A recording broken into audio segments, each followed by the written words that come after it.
Hello, everyone, and welcome to another episode of By the Numbers. I'm your host, Richard Lewis, Duncan Thorin Shields. We're probably both going to be absolutely fucking exhausted. I can't even feign enthusiasm. Love the patrons, though. I'm dying on my ass. We literally do.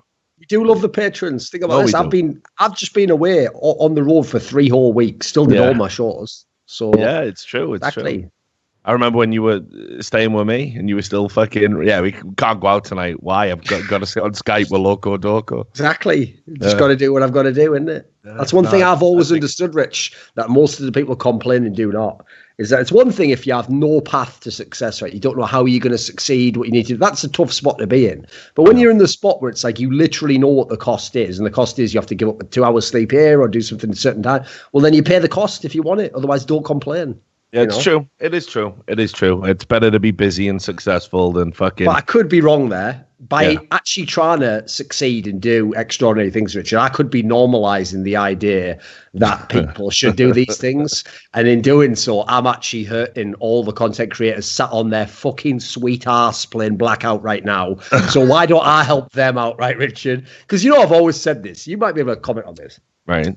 Right, compared to other people, obviously we're so much more productive in terms of the stuff we're doing, right? Yeah. And when most people complain to me, like, I get it if they're like someone young, they haven't figured out work ethic and stuff. But some people who call themselves content creators, they're just fucking lazy. So I always put it like this. They're not content creators. What they are is they're someone who plays World of Warcraft and as a hobby does a bit of content every now and then. Whereas it's like, if you want to make it, you've got to be the other way around. You've got to be mainly doing content. And on the side, you play a game, you have a bit of fun, you watch an NFL game, That's got to be your main thing if you want to actually accomplish anything.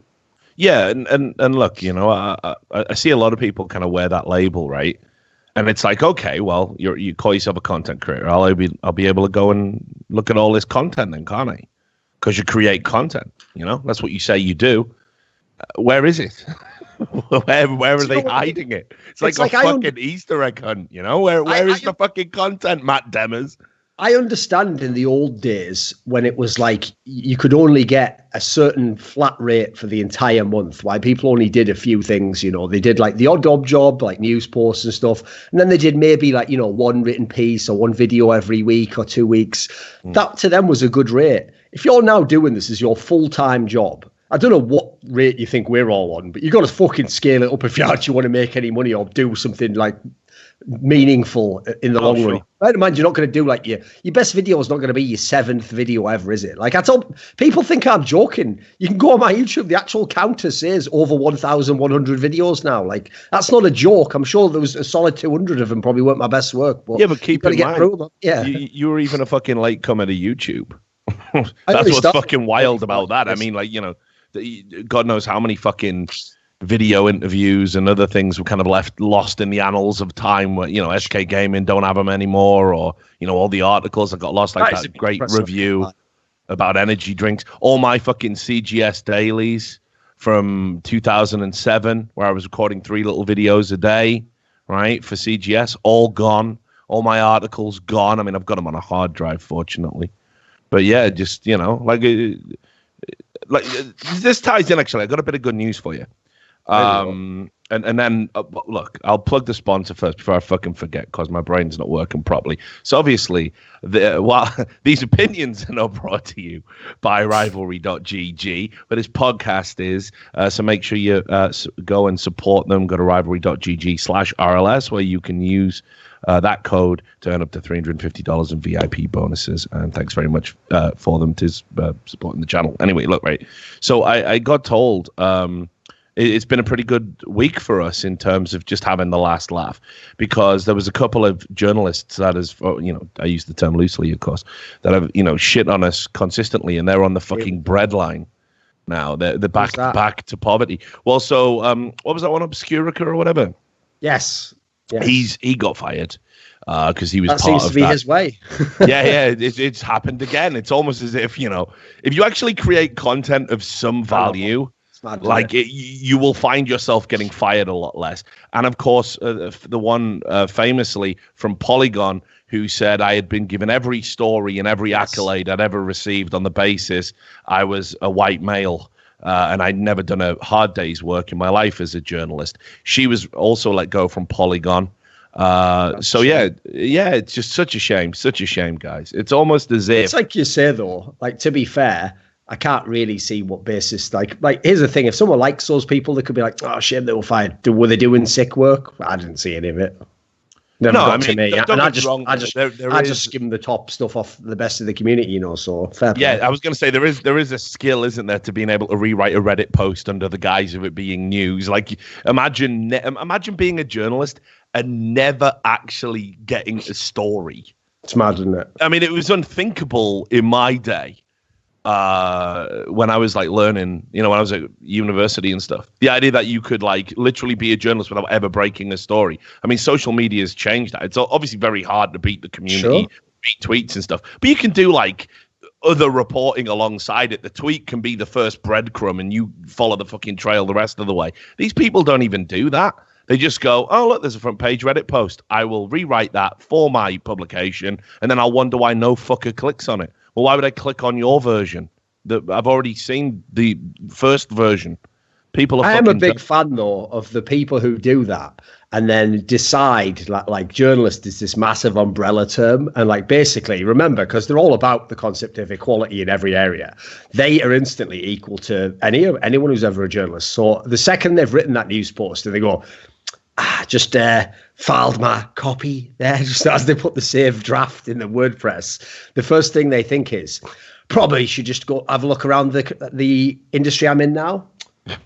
Right, time to preach on the ethics of journalism. Right, so you're doing it wrong. You over here, it's not even how you make money. And you over here, you should be fired. And then later on, when you get fired for being the most basic bitch to ever in the industry, you have to go, oh, bloody hell, they don't appreciate whatever I am round here. It's like, for good reason, if you're doing sick content, we'd all be mourning you being fired. Doesn't it put what they, like, when they do these fucking hit pieces or make these tweets, doesn't it just put it in the fucking actual, the full, glorious, blistering sunlight of reality?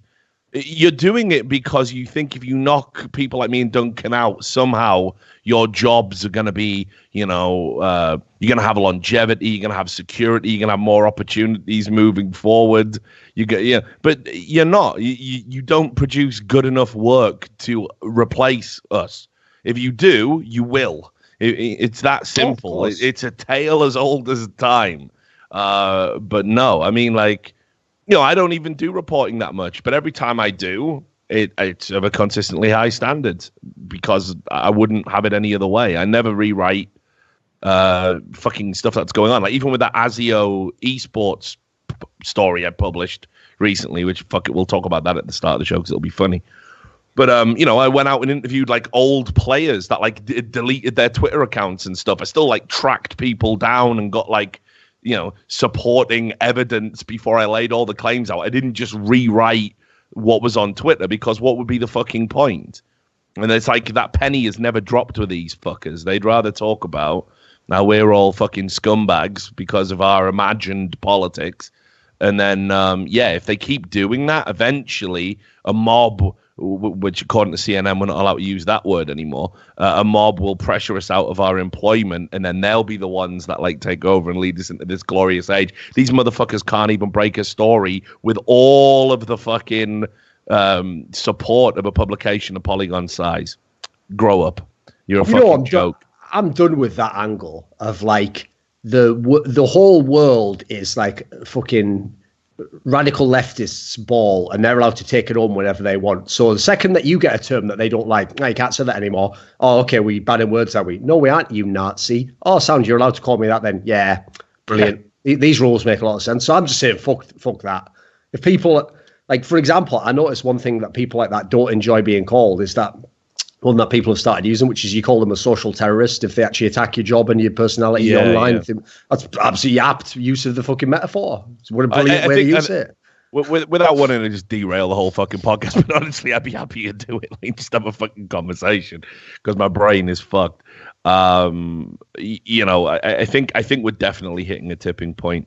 I mean, it feels that way. Maybe we're going to get back to some semblance of sense now because it's happened to like fucking James Gunn and someone else who was well liked, got fucked over for this recently as well. So yeah, maybe we're going to start heading back the other way. So I guess it depends how the Dems. I'll just be back in 1 minute, okay? All right, okay. I guess it depends how the Dems do in the midterms. How the fuck are you doing anyway, Sam? While Duncan's away. Not bad, but I know. I was saying. I haven't even talked to you, have I? I was going to say, I can't remember where I met at Epic Land, but like a mutual friend of ours was like, "Oh, I was Rich." I was like, "Fucking hard to ever speak nowadays, but." We go in like waves. We're going a wave where I'm living in your house, so you tell me 24/7, and then that goes off, and then it's just never, and then we go back to living together again. Yeah, it was fucking. It's been an intense week. I mean, like we put together the WSOE event, right? Like it was seat of the fucking pants stuff in some areas, and then I was at ESIC. I did a talk at like the fucking Esports Integrity Coalition. So I did that, and then there was like some subsequent follow-on meetings. Yeah. And like then the last 3 days of the event, it was like rehearsal day. So it was like fucking 5 hours sleep, full day's work, 5 hours sleep, full day's work, 5 hours sleep, full day's work, night of heavy drinking to celebrate. And now my body's just like, why have you done this? By the way. Yeah. Did you see that? Because you were saying you were at that conference. Did you see there was a conference the other day where like they had a fucking panel where it was Lurpus versus Carmack on the topic of franchise leagues? And it was like, refereed by Ian from. Oh right, I don't know that guy. Maybe. But think how this is. You know the sad realization that's made me have is like in about 10 years. Like basically the fucking that sort of like conference circuit is just going to be all the played out motherfuckers from our day in like the same old debates again. It'll be like, right, next up we've got Red Eye versus fucking Too Good, whether or not we're allowed to stay cunt in the game. Yeah, no man. So, I mean, what circuits is going to be. The funny thing I saw as well, I saw Slasher tweet something out that made me fucking laugh. He listed all the award shows. Okay. And he was like going, we've got this award, this award, this award, this award, this award.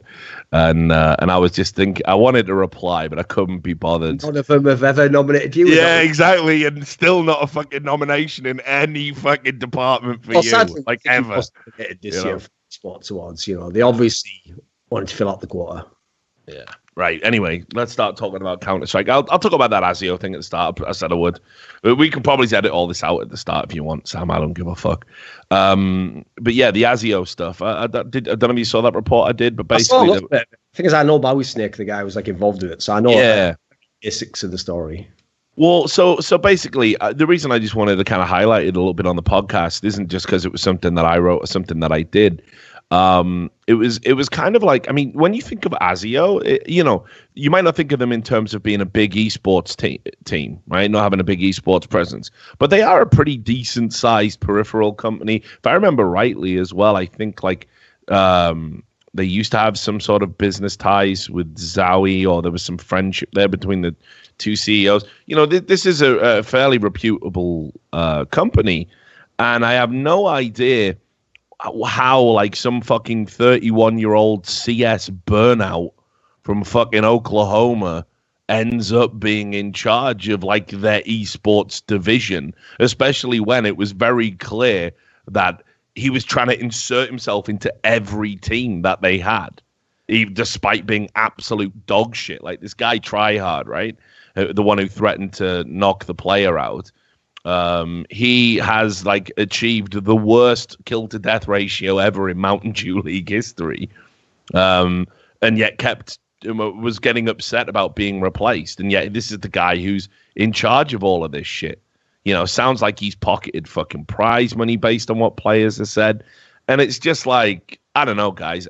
It's kind of mind blowing to me that with the landscape we're in esports, there's still these like shifty bedroom organizations. Now, one of the things that I wanted to highlight was, and Scoots was right about this. This is what I always wanted the Players Association to be. This is why I wanted it to be open to all and not just the pros. Because, I'm not saying these problems are going to come up all the time, but after the ASIO report, I did have like 3 other people from NA bedroom orgs and one from Australia actually like messaging me going, yeah, same shit was happening to me. In fact, I think someone put a twit longer up saying, yeah, we got some shit team house, and it was like when we got in there was like shit and jizz all over the fucking sheets and stuff. Like it was just like, fucking hell. Like, I just put it this way, right? There's no money in that level of Counter-Strike or any esport. That's why as soon as you hear that someone's got a fucking below even, we're talking like the lower, not even the top online level. As soon as you hear they've got a team house and they're going to give you all your expenses, just run. Yeah. There's no way. That's like me going, it's really expensive to get Greyhound bus. Do you want to just take a free ride in the back of my fucking white van for 7 hours? Like, yeah, that's going to end well, isn't it? Like, just take all your stuff there. Like, are you mind? What do you think's going to happen? Yeah, I mean, it is just an absurd idea. But again, I think a lot of kids have unreasonable expectations, you know? You see the fucking headlines. And this was part of the reason why I changed the speech I did for the Esports Integrity Coalition. I wanted, basically the theme of that speech was tempered expectations. Because if you think, like, if you read a headline and it's like Cloud9 announced $50 million of fucking venture capital investment, they're going to build a training facility in LA for all of their teams. If you look at that and you think there's any sort of trickle-down economics going on for the likes of Azio, sorry, kids, no. If they're offering you salaries and stipends, I mean, I suppose maybe. Once we get into the team house territory, who do you think's funding that shit? That team house isn't a fucking team house. It's some fucker's mum's house. It's just a house that somebody has access to. Probably it's don't just a fucking future content sweatshop. That's what that is. Well, no, but I remember, me and Sam had a UK organization like this. So the fucking famous Choke Gaming. We always keep threatening we're going to drop the video because it's just a hilarious story of incompetence. But it's very similar to this Azio thing. And, they got told, hey, do you want to come to a fucking, the team house? And when they got there, and I've still got the photos, it was a fucking it was on the third floor in a block of flats that looked like your typical fucking smack den. Like literally where you would go to pick up a fucking 5-bag in the middle of the night, And it was 2 bedrooms anyway. It's like fucking hell. I was at a team house in any way, shape or form. Why would you want to put expensive computer equipment in there? You're probably going to get fucking robbed immediately. What's happened there? It's just ridiculous. And it's like, there we go. You just lagged out for a second. Did I lag out? Did I? Yeah, we all lagged out. Wasn't for long. But again, we're safe. We're back. All right. Okay, we're safe for now. But anyway, causing the problems again. Cool. But anyway, so, I think the prime message here has to be, if you're, and don't get me wrong, it worked out well for the Azio players because they achieved an ECS spot and went to go to a good organization, Space Station, who are fucking legit because they got Shonduras over there, who's a big influencer, 1.2 million followers on YouTube. It's not even worth his while to get embroiled in an esports scandal. All the checks are going to clear, so it worked out all right for them. But in general, if you're being offered a fucking salary to play at that level of Counter-Strike, being offered a team house, being promised this stuff, you've got to know in your heart of hearts it's bullshit. You got to know that because what's the ROI? The only ROI is you go on to be an amazing team and the sponsors come flooding in. And how often does that happen? It's ridiculous. So, yeah, if you do get involved in any bullshit, you should definitely fucking, reach out to the Players Association. I'm sure Scoots will thank me for that. They'll take a look at the bullshit contracts and tell you they're bullshit. So, right. Let's talk about the fucking transfer madness that's going on, and then we'll do the event that you were just at. So, it's been a very good week for you, I'd say, Duncan, because Snacks.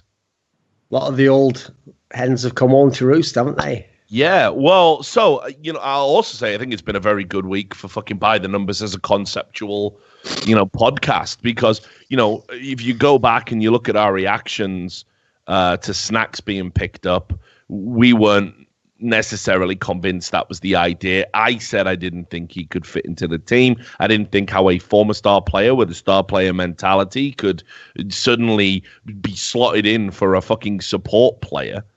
And it could work, and lo and behold, it didn't. But what's really interesting is the timing. That after it looks like they get over a fucking, the hurdle, win a tournament, they still decide, actually, fuck it. This doesn't work at all. And, Snacks, it's been an expensive experiment. It's very costly. I do not think Mouse Sports are going to get anywhere near the money back for him because he had a very poor time within it. And there was a Snacks Facebook post after, which, by the way, even though I will say, his post when he left wasn't anything egregious. You know, he was fairly tempered. But I will say this: it's time for everyone in this scene to grow the fuck up about the numbers in this job, because it ain't the case anymore that you can, as an outsider, ignore all the economics and go, "Why are we judging this guy?" Like, people used to go in on me every event, Richard. Why do you keep saying he's not doing well? Look, his numbers are all right. $290,000 signing. Are you out your fucking mind? You've bought this person to go to number one. That's like buying a striker and they cost you whatever in modern day money, $30 million, right? And then they only score 2 goals in a season, and you're so stupid, you go, it's more than the fullback scoring. It's like, you're just a cretin at that point. You're not even in the conversation. You know, we're trying to have a conversation in the context of like, what are the expectations? Who is that guy? What did it cost? You've got to start having these sort of like real world markers attached. Otherwise, you're not going to be part of the punditry if you're just a general guy out there, you know. No, but it's exactly right. I mean, and you do get fucking idiots like that in mainstream sports. You know, I'll stay on football, you know, where it's like, think about every striker that's been brought in and then they're just dog shit, but people try and make excuses for them. Like, I remember when Victor fucking Moses was coming through and everyone was like, oh, he's going to be good. He's going to be banging. Like, and then it would just be like no goals forever. And people would be like, oh yeah, but he gets in the channels. He runs to people. He holds the ball up. He wins knockdowns. Yeah. And it's like, guys, like, how many fucking excuses can we make for a striker who plays 30 games to get 3 goals? You know, because it's the same shit. I mean, like, obviously we'll get on to Skadoodle, but this immediate, like, knee-jerk need to revise reality, people are, like, still talking about Snacks like it's 2015. Let's be real. At the end of Virtus Pro, nobody on that team was playing particularly well, certainly not to their peak abilities. All of them were really had fallen far. And if you think about Snacks, who was one of the best players in the world, to where he is now, the drop-off has been immense. When Mouse Sports picked him up, the fucking 6 figures, that they paid for him, the 300,000 or whatever the fuck it was never worth it. It wasn't worth it then, and that was when it was at least a tantalizing concept. The grim reality of just watching him play and play badly is, how can you make excuses for that? I know you alluded to this in the past because, people know about the Na'Vi connection and the Virtus Pro connection and the SK connection to ES Force, but Mouse Sports themselves had some sort of connection, right? I'm trying to think. It's hard for me to keep up with it all. The web of bullshit, There's something strange going on with UEFA and ESL. Because I certainly wondered about that one. Because obviously those are the 2 teams doing the deal, Mouse and Virtus Pro, right? Who the fuck are you bidding against exactly?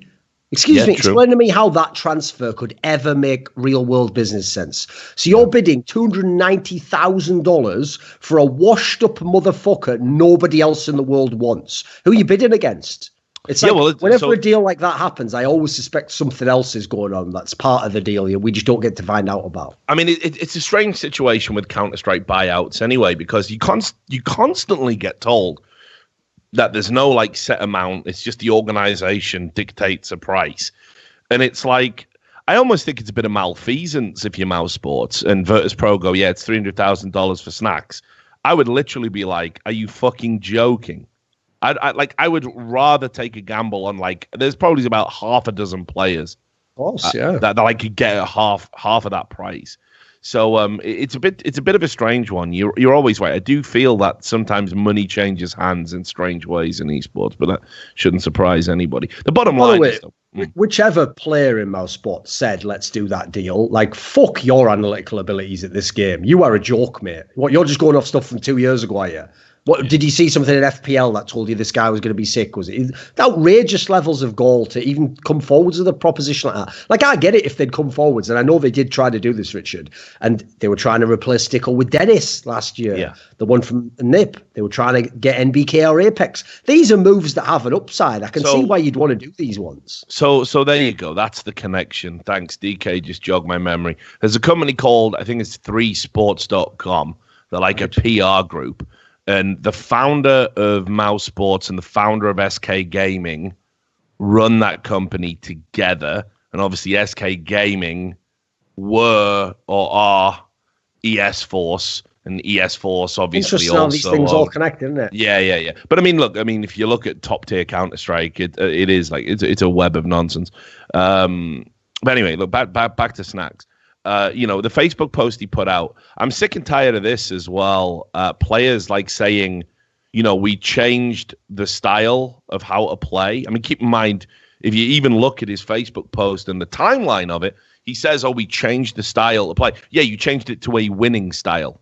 Once again, Chris J, the fucking, unlikeliest genius in Counter-Strike, came up with a way to somehow make it work, win a fucking tournament, and you guys, and you're pissed off about it somehow, Snacks. I mean, I can't even understand that level of ego. Like, I really like the guy. We've always got along.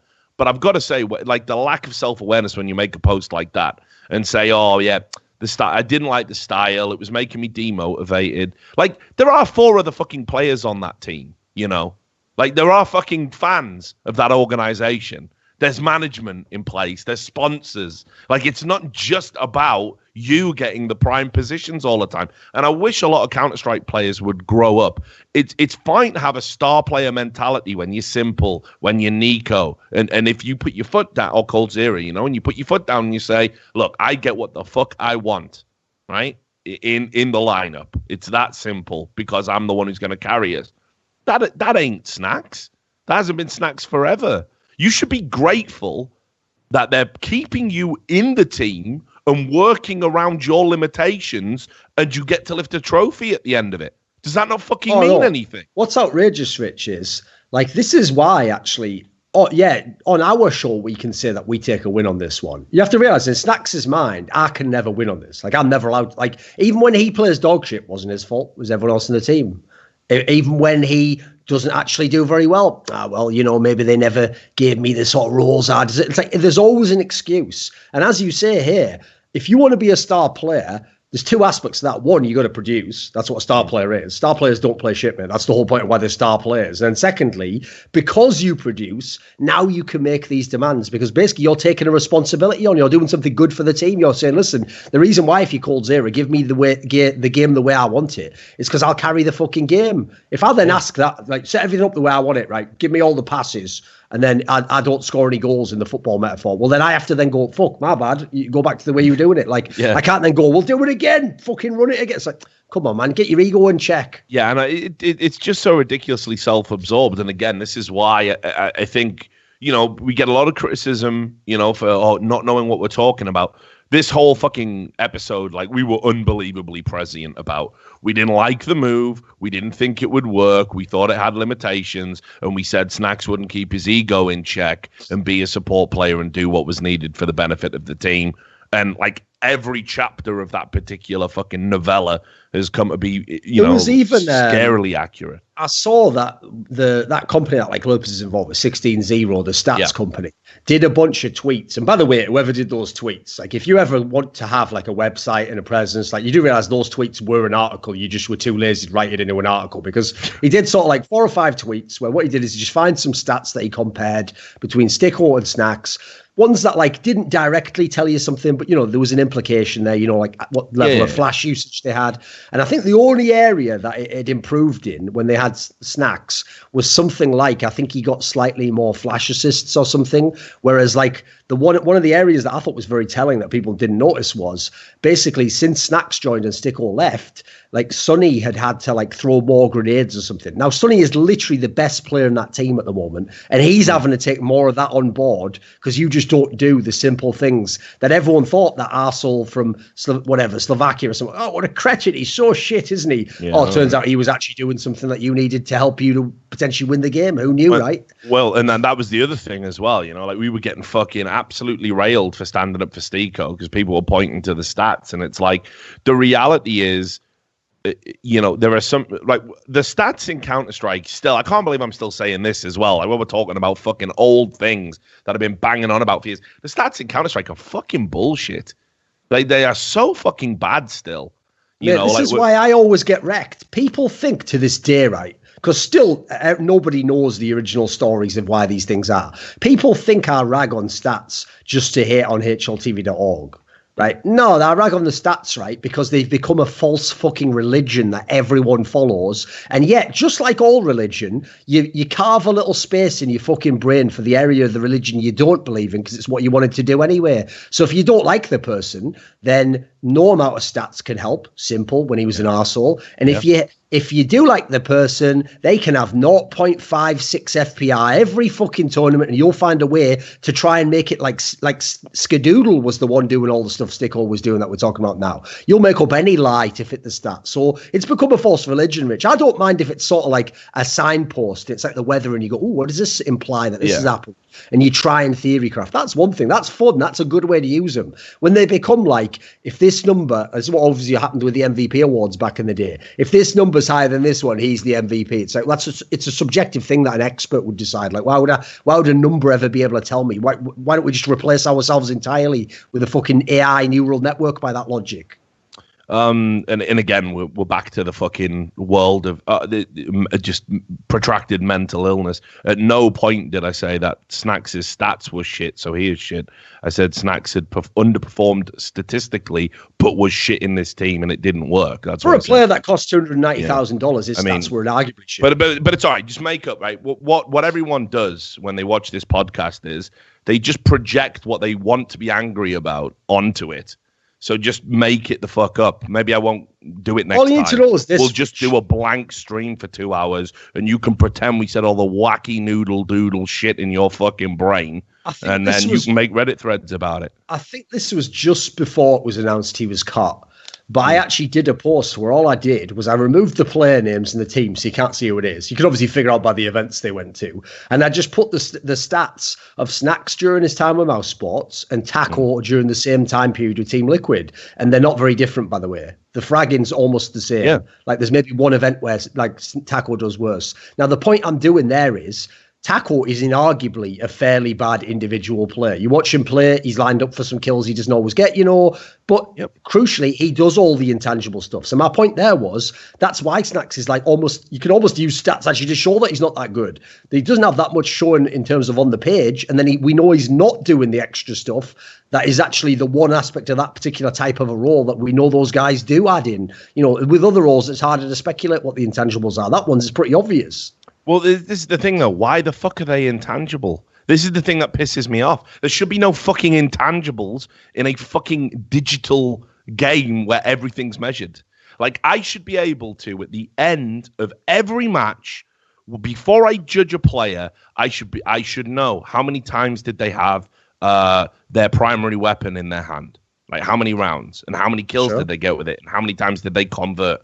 I should be able to know that immediately rather than just judging them on kills. I should be able to know how many times did they die when they were blind, and therefore you would excuse their death a little bit because it's actually a skill to keep your opponent blind. Also, as well, positional aspects. What are the fucking tendencies? If you play in this position on this map, what's the average number of kills that a top player will get compared to where you were? This was the NFL. They'd have all these stats on. Of course they would, mate. Pop up on the side of the screen. It's insane the amount of statistics. But the thing is, when you do it with NFL, it is literally some cunt putting it all into a fucking database, and it gets done. With this, it's digital. You can rip all that information from the game, and it's not happening, and it still isn't happening. We judge AWPers, and we look at him and go, oh, look how much damage he's done, or look how many kills he's got, because that's what we've got access to. And the fucker might have only had an AWP 2 rounds, but that's not the immediate stat that gets thrown out there, because for some reason we don't value that. So we've need to have a complete overhaul of the way stats work. Because, I don't want to go all fucking dead fox here. But yeah, some players are doing despicable shit. I mean, put it this way. Dead Fox is not the fucking hill you want to die on defending him. But I will defend Stico to the fucking ends of the earth. Because I thought he was a very unfairly, much maligned player. I thought it as well back when it was happening to Taco. Right? Nobody picks up the pitchforks when Zipnix has a fucking terrible game. Because it's fucking Zipnix. He clutches. It doesn't, if you clutch X amount of rounds and your players build off the back of that, that should give you something, kill to death ratio is just so actually far down in the level of importance. Yet it's the stat we put out there primarily. It's the biggest contributing factor to the HLTV rating. We're locked into this like unbelievable outmoded way of thinking. And you're right, it's a false religion in the sense that it makes good players, good role players look bad, and it makes bad players look good. Like you say, if we can do side-by-side Taco or Snacks, there's no competition who I'd rather have in my team right now. Of course. It's Taco all the fucking way, right? But look, their kill-to-death ratio is similar. Like, fuck that. It's absurd. So anyway, look, following on from that, Stiko coming back into the team. I think this is a godsend for Mouse Sports. And on top of that, there's nothing like having a fucking breakup, right? You go out there, you get on fucking Tinder, you're like, oh, yeah, okay, well, I've been out of the dating game for a while. You're fucking swiping. You get snacks. You're like, oh, I don't like this. I don't like this at all. You realize what you've missed, and you get back with the person you should have been with right from the fucking start. And now you've got a renewed appreciation. I'm really excited for what fucking Mouse Sports are going to do now that not only is Stiko back, he's back, and everybody wanted him back. I think Mouse Sports now, they go on an upward trajectory from this because, as I said, that renewed appreciation. And Stiko as well is going to feel appreciated. It was very clear towards the end of his tenure the first time when they were using stand-ins and stuff. You saw his Instagram posts and, he was like, listen, it's been a tough event. I know the stats look bad. The fans are getting on my back. It was starting to get to him. I don't think anyone's going to fuck with Stiko now. Think about what we've established the last few weeks. First of all, that the entire communications in the team go through him. Second of all, he does all the fucking donkey work. And third of all, when the fans finally started appreciating him, because when he was at Cloud9 and he hit all those stats, he'd come out publicly and said, I played terrible in those games. Stats are bollocks. So everybody loves this fucker now. I think this is great. I think this is the best thing that could happen to Mouse Sports, honestly. Well, plus one thing I'm actually excited to see. Here's the thing. Stiko, obviously, when he knew that people had him on the chopping block, which, as I alluded to with the Dennis move, was even earlier than the Snacks kick. So he knew for those last few months, just as Oscar has for these last couple now, I'm the player they want to remove. And if they can get the person they think will fit my spot, I'm out the door. Well, that will obviously make you play worse at the end as well. I mean, that's not even arguable. But there were times, when he played badly and you could maybe have debated doing it. My point always was this. He wasn't the main thing that you would have replaced about that team. So the obvious thing to me was when you kick him, because you don't fix that problem, the problem's going to persist and get worse. And then actually exactly what happened now is going to happen. You might get a player who in certain matches makes you more dangerous. So you might win a few. In this case, you actually went even further and won a fucking tournament. But you look at the matches either side of it when you're getting banged out of the major, you're literally making laughable progress at a Star Ladder tournament where you should have just won the whole event. Never mind that. You're not even making top 8. When you do things like that, it's like absolutely inarguable that you had to at least test out the rest of the team to see where the problem is. So for me, put Stiko back in. Now you see if there's a flaw elsewhere in the team. Maybe at this point in time, another player has to be removed and upgraded. But I don't think Stiko was the first one. It might still be the case you need to replace him in the future, but there's bigger problems than just him. I was going to say, and think about all the shit that had to happen for them to win that tournament, right? I mean, it's not like Snacks was a factor in it. Snacks was still dead weight. It was just that fucking Chris J and Oscar fucking teed off. I've noticed this, that it's like I said before, when people like a player, there's nothing they can do wrong, Rich. They'll go, I've even heard people do the logic of but he didn't get a red score on HLTV. It's like, who cares, mate? What's his role in the team? Who is he? What team's he in? You've got to start finally actually holding people accountable. You haven't heard, okay, there was events where, G2 just beat FaZe Clan Online in best of 3. Yeah. G2 beat Mouse Sports and had that run and went against Na'Vi, ASL Cologne. You don't hear me taking the shittest player and going nah, I'm still pretty good though. You don't force a completely fake narrative. If they don't do well, just live with it. That's what it is. So where do you think Snacks is going to go now? There's two big problems here. One, if I'm Mouse Sports, I'm not releasing this fucking guy from his contract unless I want to get rid of his salary. So someone has to buy him out. That'll be rule number one for me. So you've got to be someone who has money. Secondly, who the fuck wants snacks? It's the same thing I've always said in the past with Freiburg and Exist. It's like, if you cut these guys tomorrow, who picks them up? No one good. None of your rivals. Like, no one rushes in who's like your main rival and goes, Team Liquid just go, excuse me, can I talk to Snacks? Like, no. So if anything, got to be a lower level team, right? I mean, people have already floated it. Whatever team Bialy goes to has got to be a shout, right? But then again, do they have money? I don't know on that one. At this point in time, it feels like he could be stuck in a black hole, sort of. I mean, considering that there were rumors going around that Snacks wanted to get Bialy into Mouse Sports, I mean, I don't even know if there's a team out there that wants Bialy either. And here's the problem you've got, right? Any team that takes them both on, well, in their minds, it's going to be their team, right? I mean, that was what they wanted. And again, listen, there's a cycle of misery here.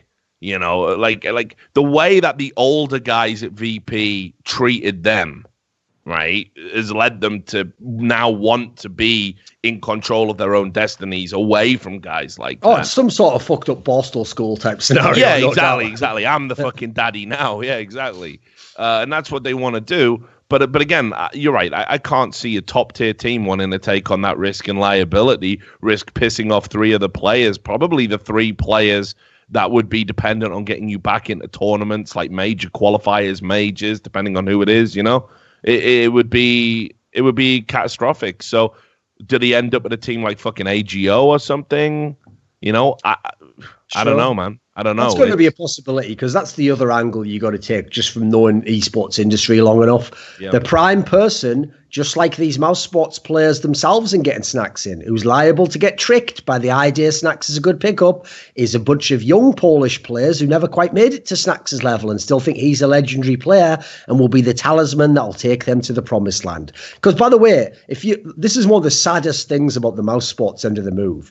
That whole angle that I always gave you, my narrative for them as a team, that like what was great about them was they were the misfits who came together and made it to the top. That's also exactly why they were primed to want someone like Snacks. If it hadn't have been Slacks and they'd have waited longer, they'd have been the idiots getting Flusher now, and they'd have been bringing him into the team, you know, because again, think of the players you've got. Sonny never made it to the top level yet, stuck in the finish scene, never going to go anywhere. Oscar, chances passed you by, you're too old, mate. What, and now you got a chance? Rops is brand new. Rops is one of these idiots who probably did have a fucking Snacks sticker on his skin like 3 years ago when he was a 14-year-old kid watching some major. Like, you could, Chris J, likewise. What, you think he hasn't spent his whole career with Virtus Pro above him? Everyone was primed to think that this was like, we're going to buy low. Ironically, not buying low, but you know, like in terms of the premise of getting him in now when he's not that good and he's going to revitalize us. Whereas, as you see by the way Snacks responded, his attitude was going to keep him from changing his game no matter what happened in Mouse Sports. I don't know what the best case scenario was now we look back. Yeah. So, I think Mouse Sports are going to be in a much better place. I don't know where Snacks is going to end up. Again, I got no ill will towards Snacks. I hope he ends up somewhere. I think it would be a big loss if these guys went too far down the pecking order, both Bialy and Snacks. But honestly, they gotta have that attitude adjustment, I think. And this should be a reality check. You've been one of the most expensive flops in Counter-Strike history. If that's not going to start making your fucking brain percolate on what you're doing, then you're probably a lost cause at this point.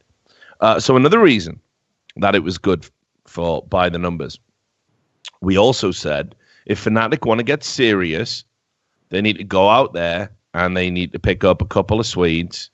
They need to get Brolan. And I said also, and they should replace Exist with Hampus. Take that pairing. Have Hampus as a young in-game leader, Brolan as the young superstar. Well, the problem there, Richard, is like the first one, that's just a good piece of transfer advice, get Brolan. But again, you've also attempted to speak against the sacred cow of the religion of stats don't matter magically when it's the player we like and Exist, because he will never be removed, Richard. Didn't you know Nip made it to 5 major finals in a row? Yeah, that is true. I almost feel like he himself must be just going along with these. It's like that old fucking like pop-up video or whatever it was called, that like music channel where it was like trivia was popping up. I imagine he just walks around with the Fnatic players like, what are you getting the chicken, are you? You know, I was in the first 5 major finals. Just like, how else does he get them to fucking keep remembering and not look at what he's doing in the server? Here's the thing. I'll say this again. Like, for me, what the true intangibles are what happens outside of the server. They're the intangibles for me. And he obviously must do something right because every Swedish player wanted to play with him. Every Swedish player thinks he's a good in-game leader, despite all the evidence to the contrary.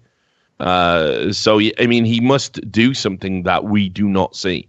He must be a very personable guy. He must be good at managing, conflict or something. There has to be something there. But because it's definitely not his performance. I mean, Sam, I don't know how, with the internet being choppy, if you've got the capacity to bring up his graph, right? But his graph is like one of them shit coin, like his stats graph, career-wise on HTV. It's one of them fucking shit coin ICOs. It's like BitConnect, his fucking career, mate. It's like that. It has gone down from the lowest point that I didn't think it could go down from in 2017 when he had that massive slump. It's unbelievable. Like, it's just like that. There is no upside. There's no occasional spike. And it's like, if he was a fucking unbelievable in-game leader, I'd take it. I'd be fine with it. But I don't think he is. But anyway, he is immovable.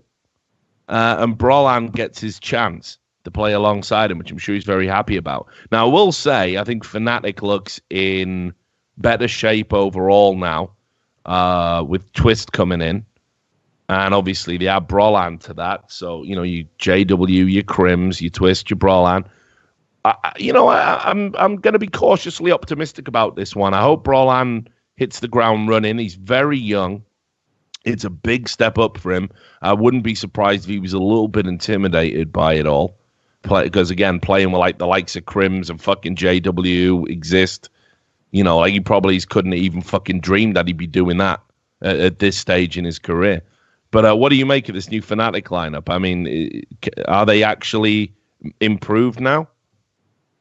I definitely like the Brollan pickup. Like, the problem with this one is obviously you've done both ends of the equation, haven't you? You've got fucking Twist who at this point in time, just mentally, for whatever reason, doesn't seem like he's all in on the idea of being a top pro. Like, as you alluded to on the last episode, the part that's got the warning sign written all over it on this one for me with Twist is he didn't choose this. Like, if it was up to him, he'd still be wasting his fucking time in Red Reserve or whatever. Yeah, that is a concern, sure. Like, that's the one where it's like, if he actually wanted to do this and he was like, right, you know what?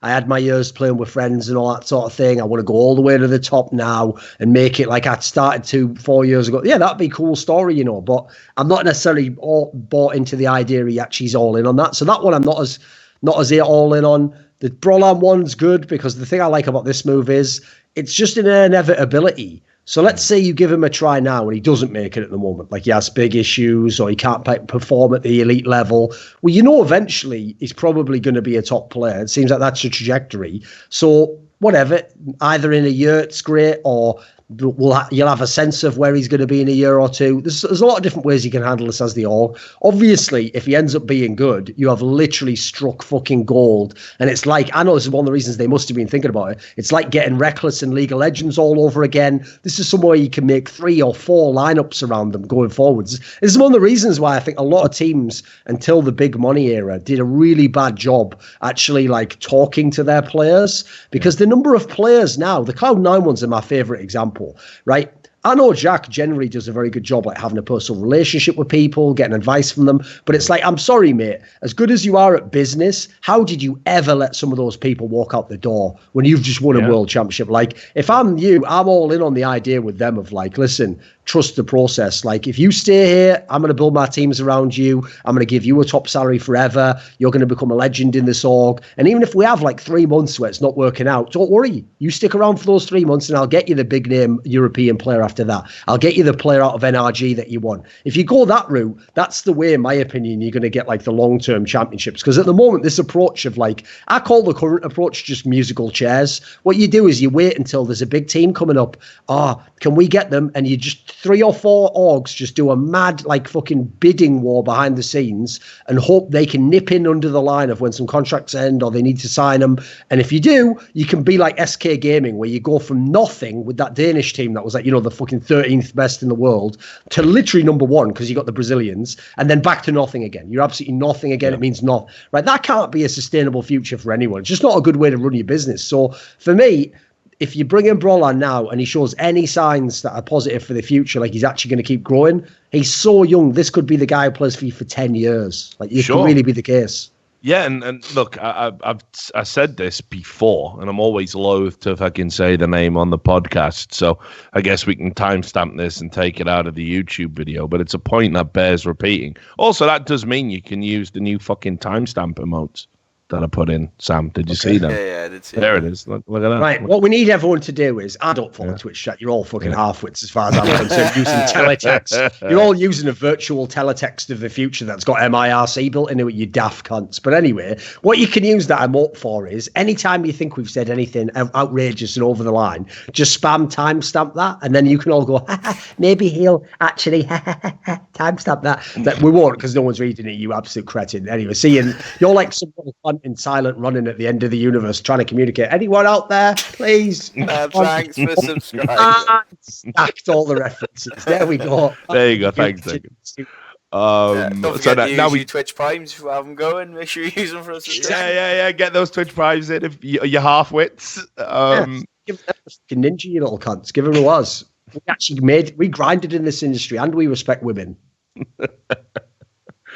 Right. So anyway, the point I made at the time was, while everyone was like so enamored and, in the grips of fucking foaming doc fever, right? I said, it's not, and the justification for it was always the same. Like, oh, he's a super young, promising player, blah, blah. And it's like, you do know there are existing players younger than him going to LANs and being beasts. You got Brolin, you got fucking Sergey, Ziwoo's coming through now. Like, go support those guys. You look at their Twitch channels; they got like 3,000 fucking followers.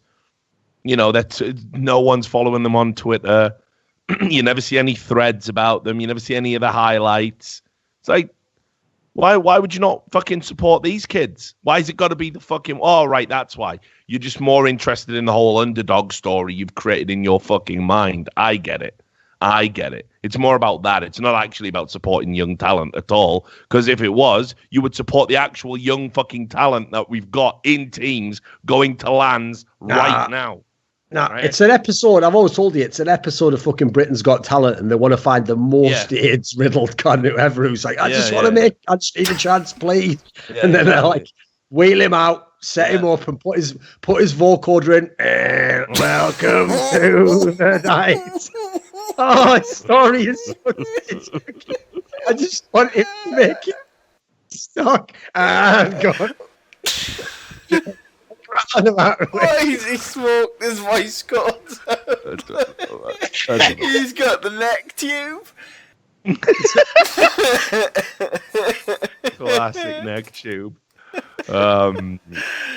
Anyway, so that's the point. But anyway, back to Fnatic. Overall, are they ready? Are they ready? Because I don't think it could get much worse. I think they were really fucking disappointing the last few times I've seen them. Like, I definitely think, like, you were right to roll the dice. Draken will probably end up at fucking Cloud9.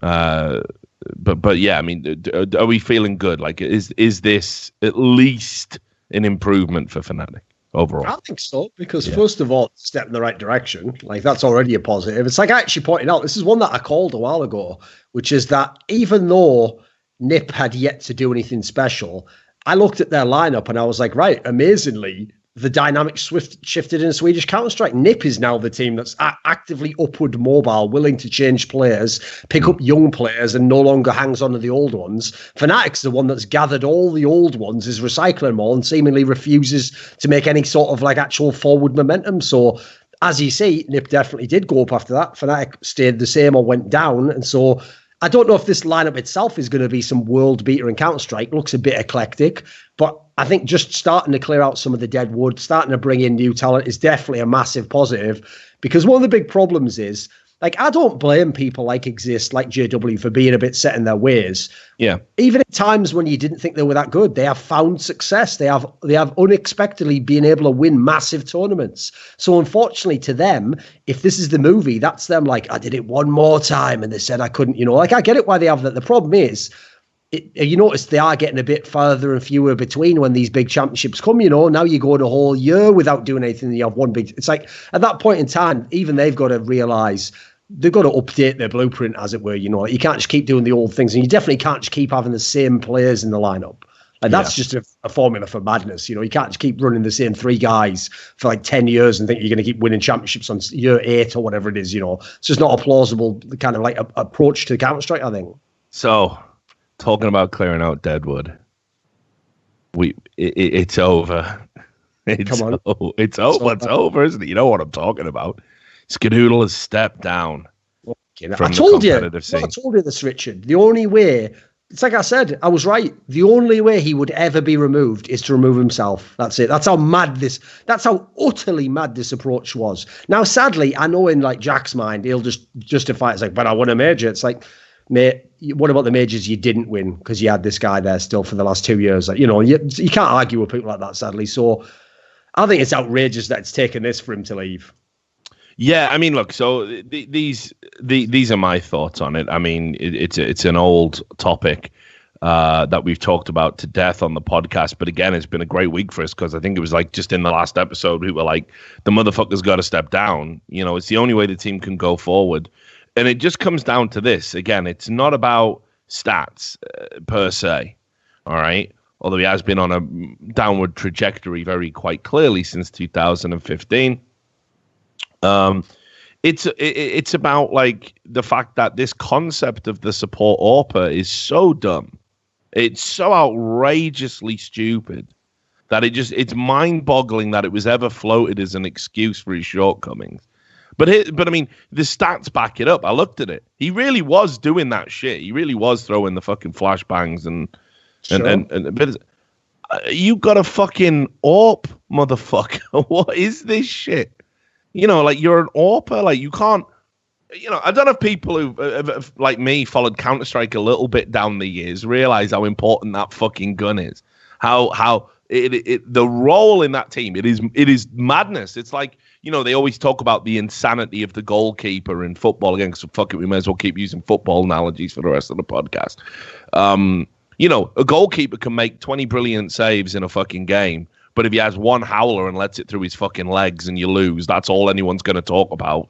And they're on your fucking back. And then you're an absolute gibbering basket case for the next game.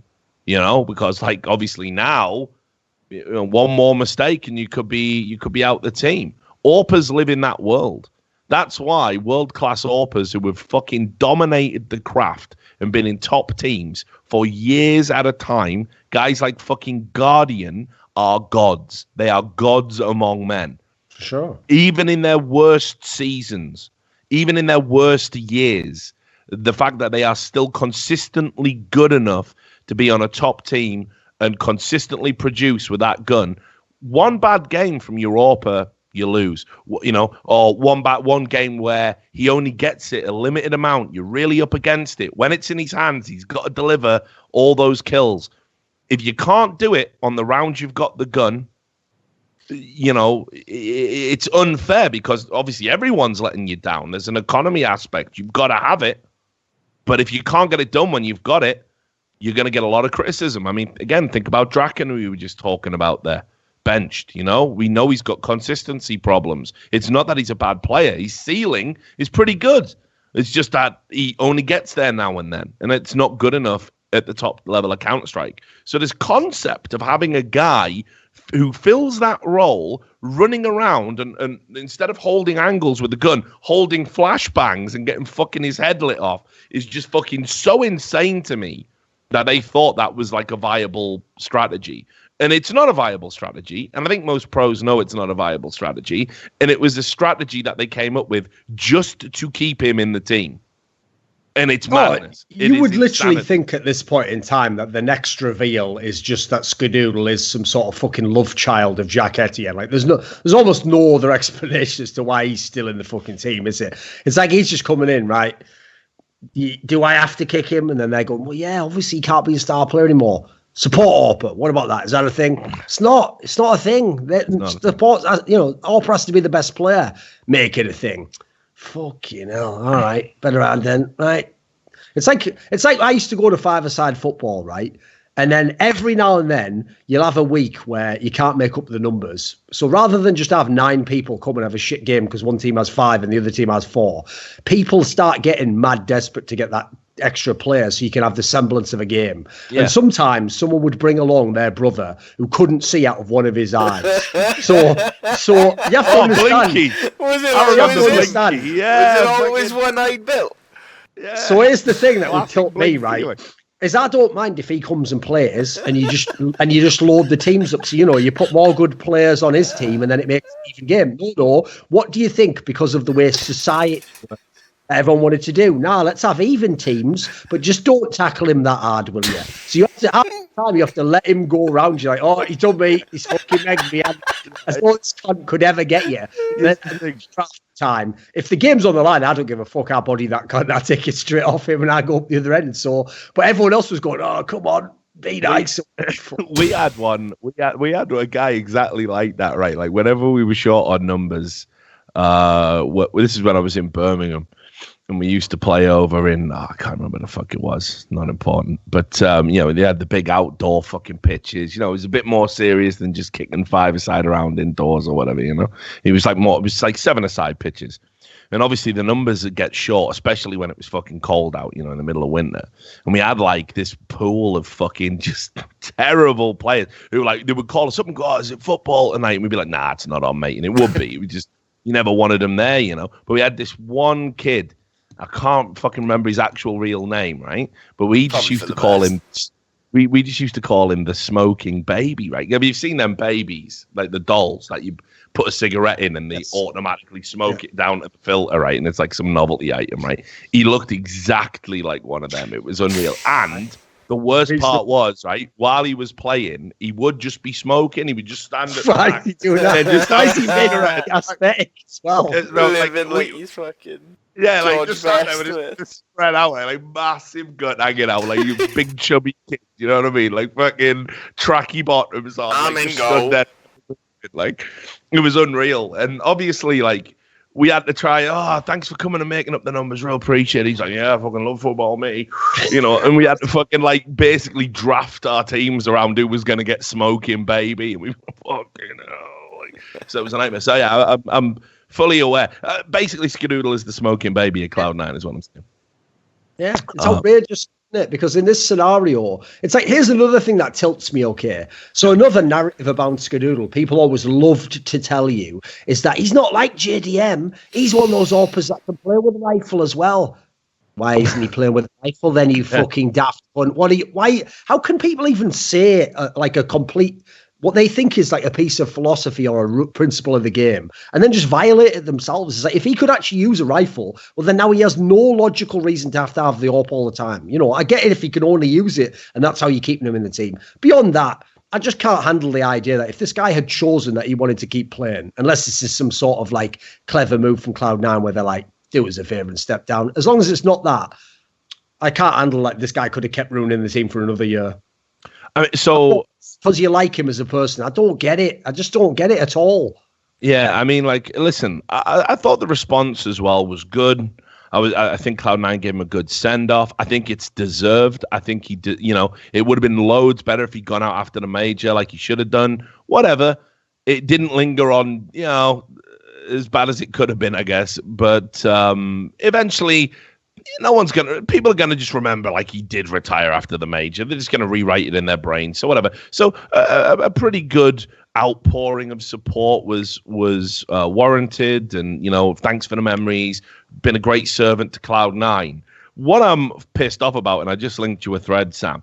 The counter narrative has already begun, and that's what terrifies me.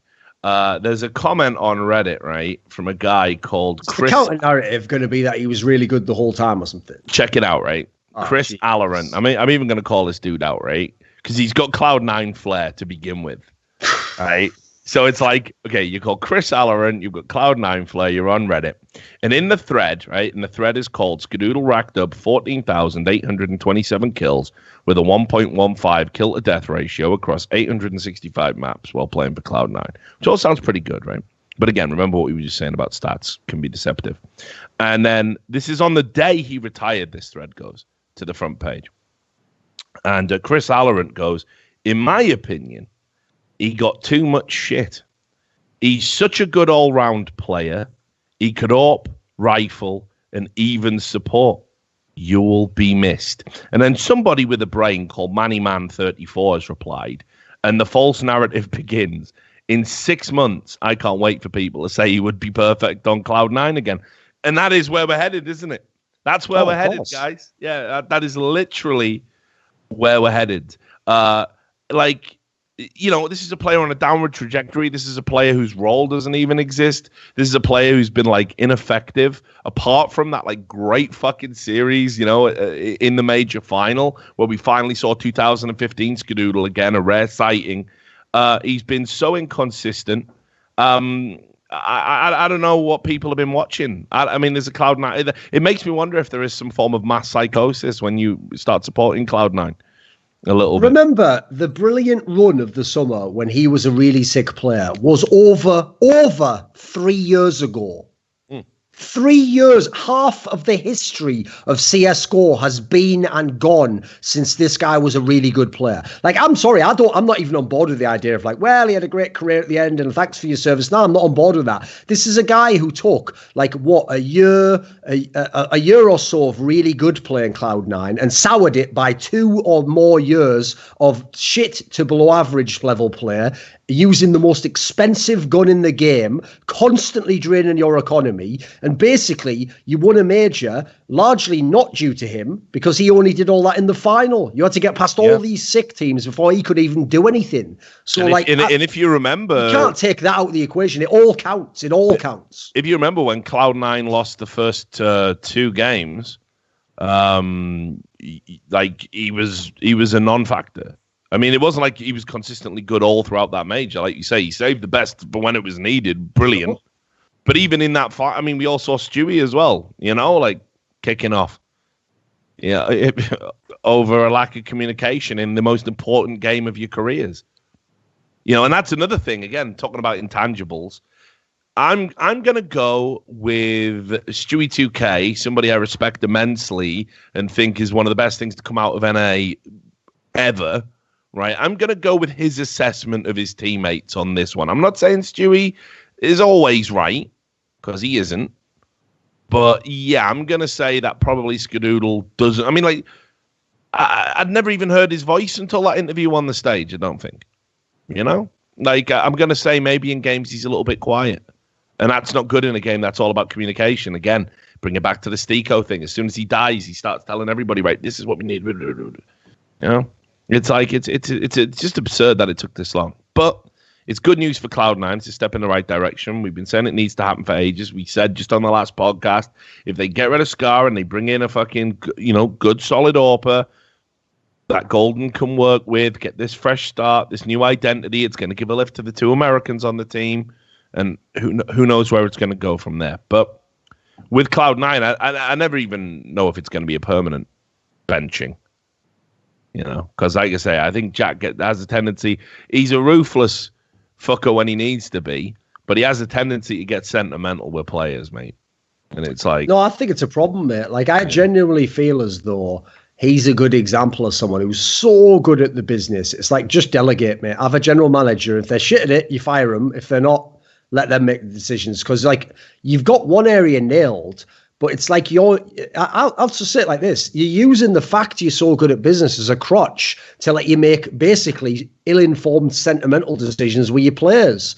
I mean, I think he's even done it in League of Legends and other games in the past, Yeah, it's if you're so good at that one area, make it so that that's a strength that carries the team because you allow someone else to do the general manager's decisions. Because what you basically want is, say the guy you pick as your general manager does say, you know what, I'm all in on Skadoodle. I do think he can keep playing. Right, well, you know what? Then when they underperform, he gets fired for not knowing what the fuck he was talking about. You can't fire yourself, can you, if you're the manager, the owner of the team, and go, well, what was I thinking about that? It's just not a good look for your business. Yeah.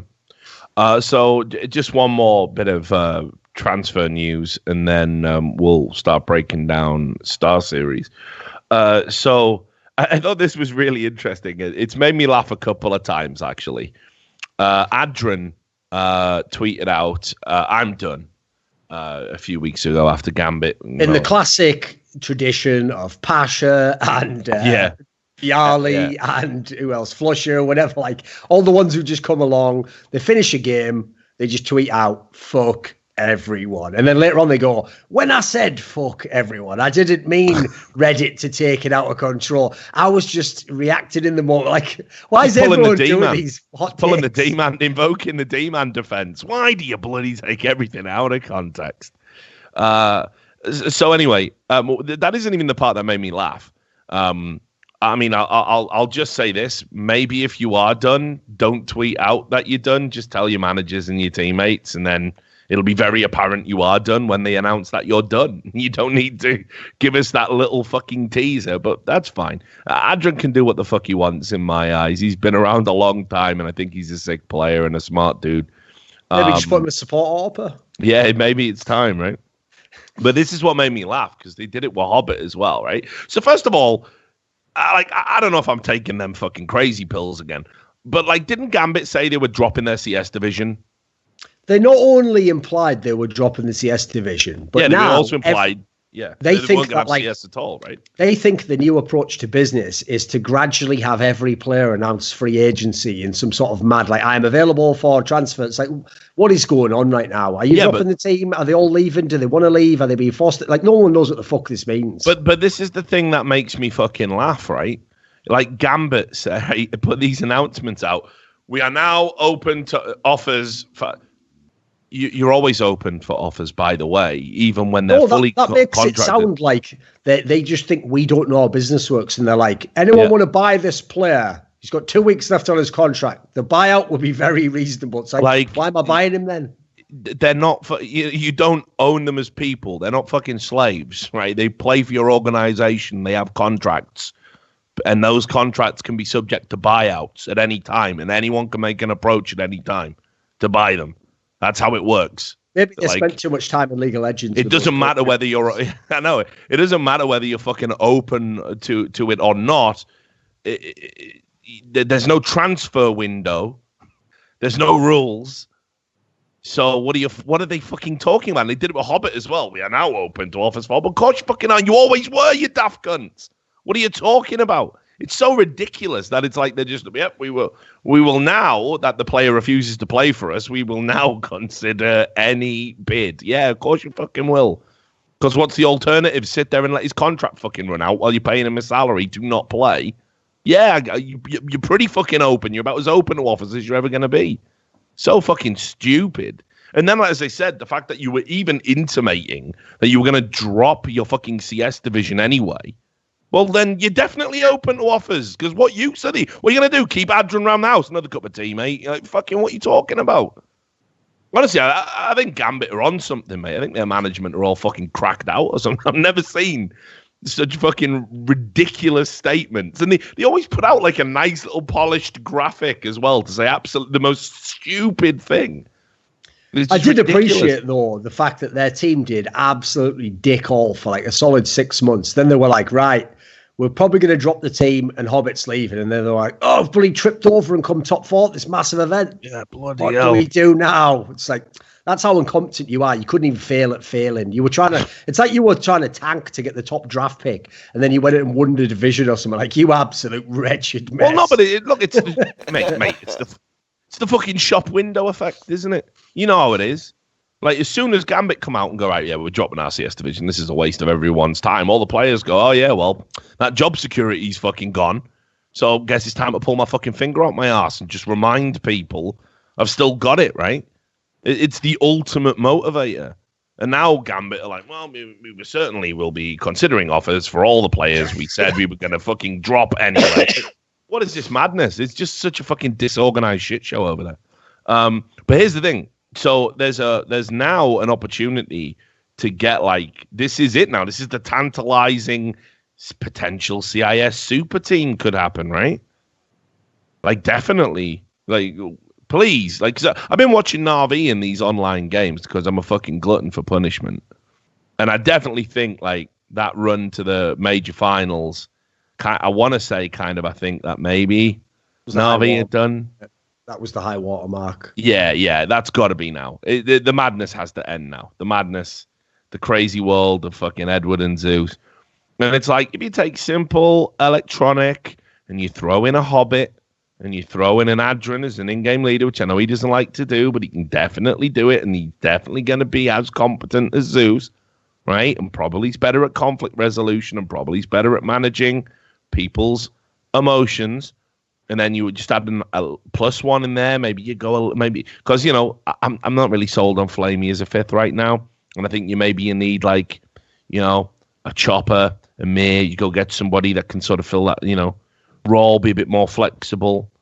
That's fucking sick. That's a fucking unreal team. That's a fucking unreal. Bring over Blade from Gambit as a coach. Ooh, yeah. You know what I mean? Why not? Yeah, why the fuck not, mate? That's fucking especially because here's the thing. You know what? CIS region, as you've seen, first of all, I love the fact they all get mad nationalistic when the current actual nationalistic system is some of them are in a civil war, don't want to be part of each other, don't want to honour their ex-Soviet tradition. But when it comes to CS, they do all still bunch up the same way and say, we're all the CIS. They all love to big up Gambit winning that major, and they go mad at me if I ever say anything about the CIS minor. Don't give a fuck about ever putting together any competent, like, world-class teams or anything. I mean, at the moment, they only have one because 2 guys are so fucking unbelievably good, they drag them into contention. Like, by all rights, CIS would be one of the most talent-wasteful regions I can even see. And it's frustrating because we're starting to get to a point where it's okay, it is no Denmark, but they've definitely like jumped over like regions like France, which can string like one top team together. It seems like G2's a wash for me. They're ahead of all of Sweden. Yeah, look at fucking Sweden. Exactly. Not been able to make that work either. And you look at like some of these other players that don't have tenure yet, or reputations. Like I say, Chopper's fucking going absolutely berserk over at Vegas Squadron, which we'll get to when we talk about Star Series. Definitely ready for a big move, in my opinion. Ripe for the taking. But I think the region's got a lot of strength in depth. I mean, those Windstrike kids that fucking like got them to the fucking major, like just got all got fucking benched for some reason. I don't know what the fuck they did. Oh, and also, actually, because at ESL New York, they had an extra game, which was part of some like MSI challenge or something. And in the final of it, because I had to do that one, it was like a best of 1 between Complexity and a Vanguard, right? Now, this Complexity coming right off the major. So everyone was like, oh, they're going to win this. The Vanguard team won. Like, the actual talent in that region is fucking unreal. It's just that we don't make use of like 90% of them. Well, no, exactly. And I don't know if it's like a political thing, like regional thing, like a linguistic thing. I don't fucking know. But it's definitely, like, if Na'Vi wanted to literally go and fucking in 2 months' time be legitimately challenging to be the number 1 team in the world, this is the time to do it. Astralis has been the number 1 team now for what feels like forever. It's at least 6 months, like hands down the number 1 team in the world. It's getting to another kind of like almost like dynastic period in Counter-Strike, and it's happened while FaZe are going to rebuild soon. There's going to be changes. They got the money. It's not a real strong top 10 right now.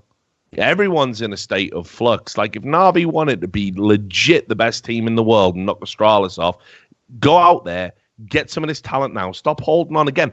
Like, when are people going to learn about this sentimentality? Like, does anyone think Zeus and Edward is still a world-class pairing? Like, especially really? The idea you can have both. Like, come on, make your fucking choice. I said this in the past. You can't have Legia and go B. You can't, you can't have Existence and Smiths. Make a choice for one of them. Make the hard choice, and then once you've made the hard choice, you can make the easy choice of a brilliant player to replace them and have success.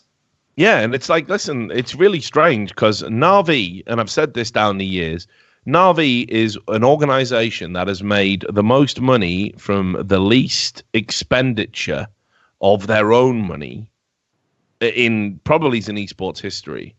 Got ahead on things with the TIs, had a great team there, loads of merchandise, loads of attention, iconic players like Dendy. Prior to that in 1.6, had the most successful 1.6 team in 2010 by some fucking distance. Great names, again, great, like, obviously it's a different world in terms of merchandising and stuff. You don't make as much, but they are still like the most beloved team in like the CIS region because they have always been excellent. And right now you have 2 of the best players in the world, the best player in the world, and a player that like again, why is there not a fucking simple mouse? Why, you know what I mean? Like, he should be on every fucking peripheral right now, and they should be flying off fucking shelves like hotcakes. And they're just not utilizing. It's like they don't want to do it. They don't want to fucking spend. They're not fucking serious. They keep locking players into long-term contracts that they don't need to. Like, realistically, where's Edward and Zeus going to play? You know, like, it's crazy to me. I don't think like, it just seems like they're not serious. Like, they held onto their Dota players for way too fucking long as well. You've got to man the fuck up, like, because, you know, if you want to take that fucking number one spot, you're gonna have to fucking change things. Like, it was never gonna happen with this Na'Vi lineup. They did way better than I thought they were gonna do, but I think it's pretty much over. I think they had the peak, and you know, they need to make some changes, and there's talent available. That's a frustrating thing. Plus, I just hate these scenarios that we get in again and again, where it's like, legendary player who made his name with this org. Can we cut him? Do we have to wait for him to retire? Because first of all, what we've now seen is in the modern day, when you make this much money salary, no cunt's retiring. Like, they're going to wait a long time before they retire. Basically, they're only going to retire now if they literally do not want to do this job anymore. That's it. So you're now waiting for that guy's like desire to play to run out and hoping his game lasts as long. It's never going to. The game will always go like a year and a half before the desire to keep making the money goes. So there's that factor. And then there's the fact that we're not even at the level where, despite having these massive buyouts, massive salaries, one thing I always respected about traditional sports is, even if you are the legendary player, if you really are going to demand you play 5 years beyond your prime, I'm sorry then, fucking Joe Montana, you're going and playing for the Kansas City Chiefs or something. Like, it's just going to be a sad way out for you. But that's, you know, you could either, we'll give you the choice. Do you want to retire now while you're still pretty good and you got all that legendary stuff? Yeah, then you can retire on our team. Or we want to keep winning. So I'm afraid you're going to have to go elsewhere if you want to extend your career. You have overstayed your welcome at the party. Time to go to the after party, mate, because it is not for you anymore. So Counter-Strike still hasn't come to that moment. I mean, sadly, part of it is it's a much more compressed time frame, so people can't believe in their brains. Like, but if he was good a year ago, right? Well, you solved that riddle, mate. I agree. It doesn't make sense to me. It never made sense to me. Like, the best example is when I used to follow like Korean StarCraft. It would be the same thing. You'd have a guy who was literally the best player in the world, and a year later would be like the 25th best player and was never going to go back to number one. It never made sense. I don't know what the rhyme or reason is, but it is just a fact. And once you observe that trend, you better follow that trend if you want your org to stay on top for a long time. Else you're going to be going downhill with that guy. Yeah. So you were at the Star Series event. So we've got your eyes on the ground. There was a few storylines I picked out. I was making some notes as well at the start of the show. Don't want to harp on too much because, again, we're running out of time. And I want to go and lie in a dark room and see if I can fucking hypnotize myself into sleep. So let's talk about. We won't hop on about mouse sports. We already talked about that a little bit. So let's talk, I guess, about North. I've got written down. Yeah, that was a good one. Yeah, I was kind of watching them, play over. I caught a lot of their games. Again, it was on a bit of a funky time for me out here, but I was still kind of watching as much as I could. So I didn't see all of their games, but I caught the ones kind of later in the tournament, and I saw them get kind of mauled by NRG a little bit. I just wanted to get your thoughts kind of on how things are going over there, since the, now famous benching of MSL, because, I again, North to me is a team that I feel, I know, like, I still think they're regressing. I think it's one of those, like, imperceptible, slow declines. I know they had an unbelievably terrible major, and you would feel the only way is up. But I'm still not sold on this idea of Cadian as an in-game leader, as a world-class in-game leader. Again, no disrespect to him.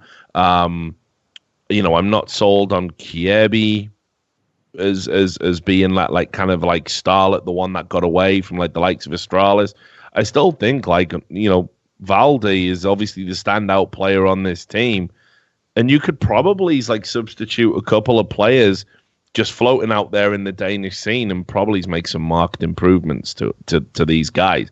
I think them ever being the team that they were when they were first put together, and you always wanted to see how they were going to do, especially when they came up against the likes of Astralis and stuff. I kind of feel without MSL there, those days are definitely gone. But yeah, what do you make of it all?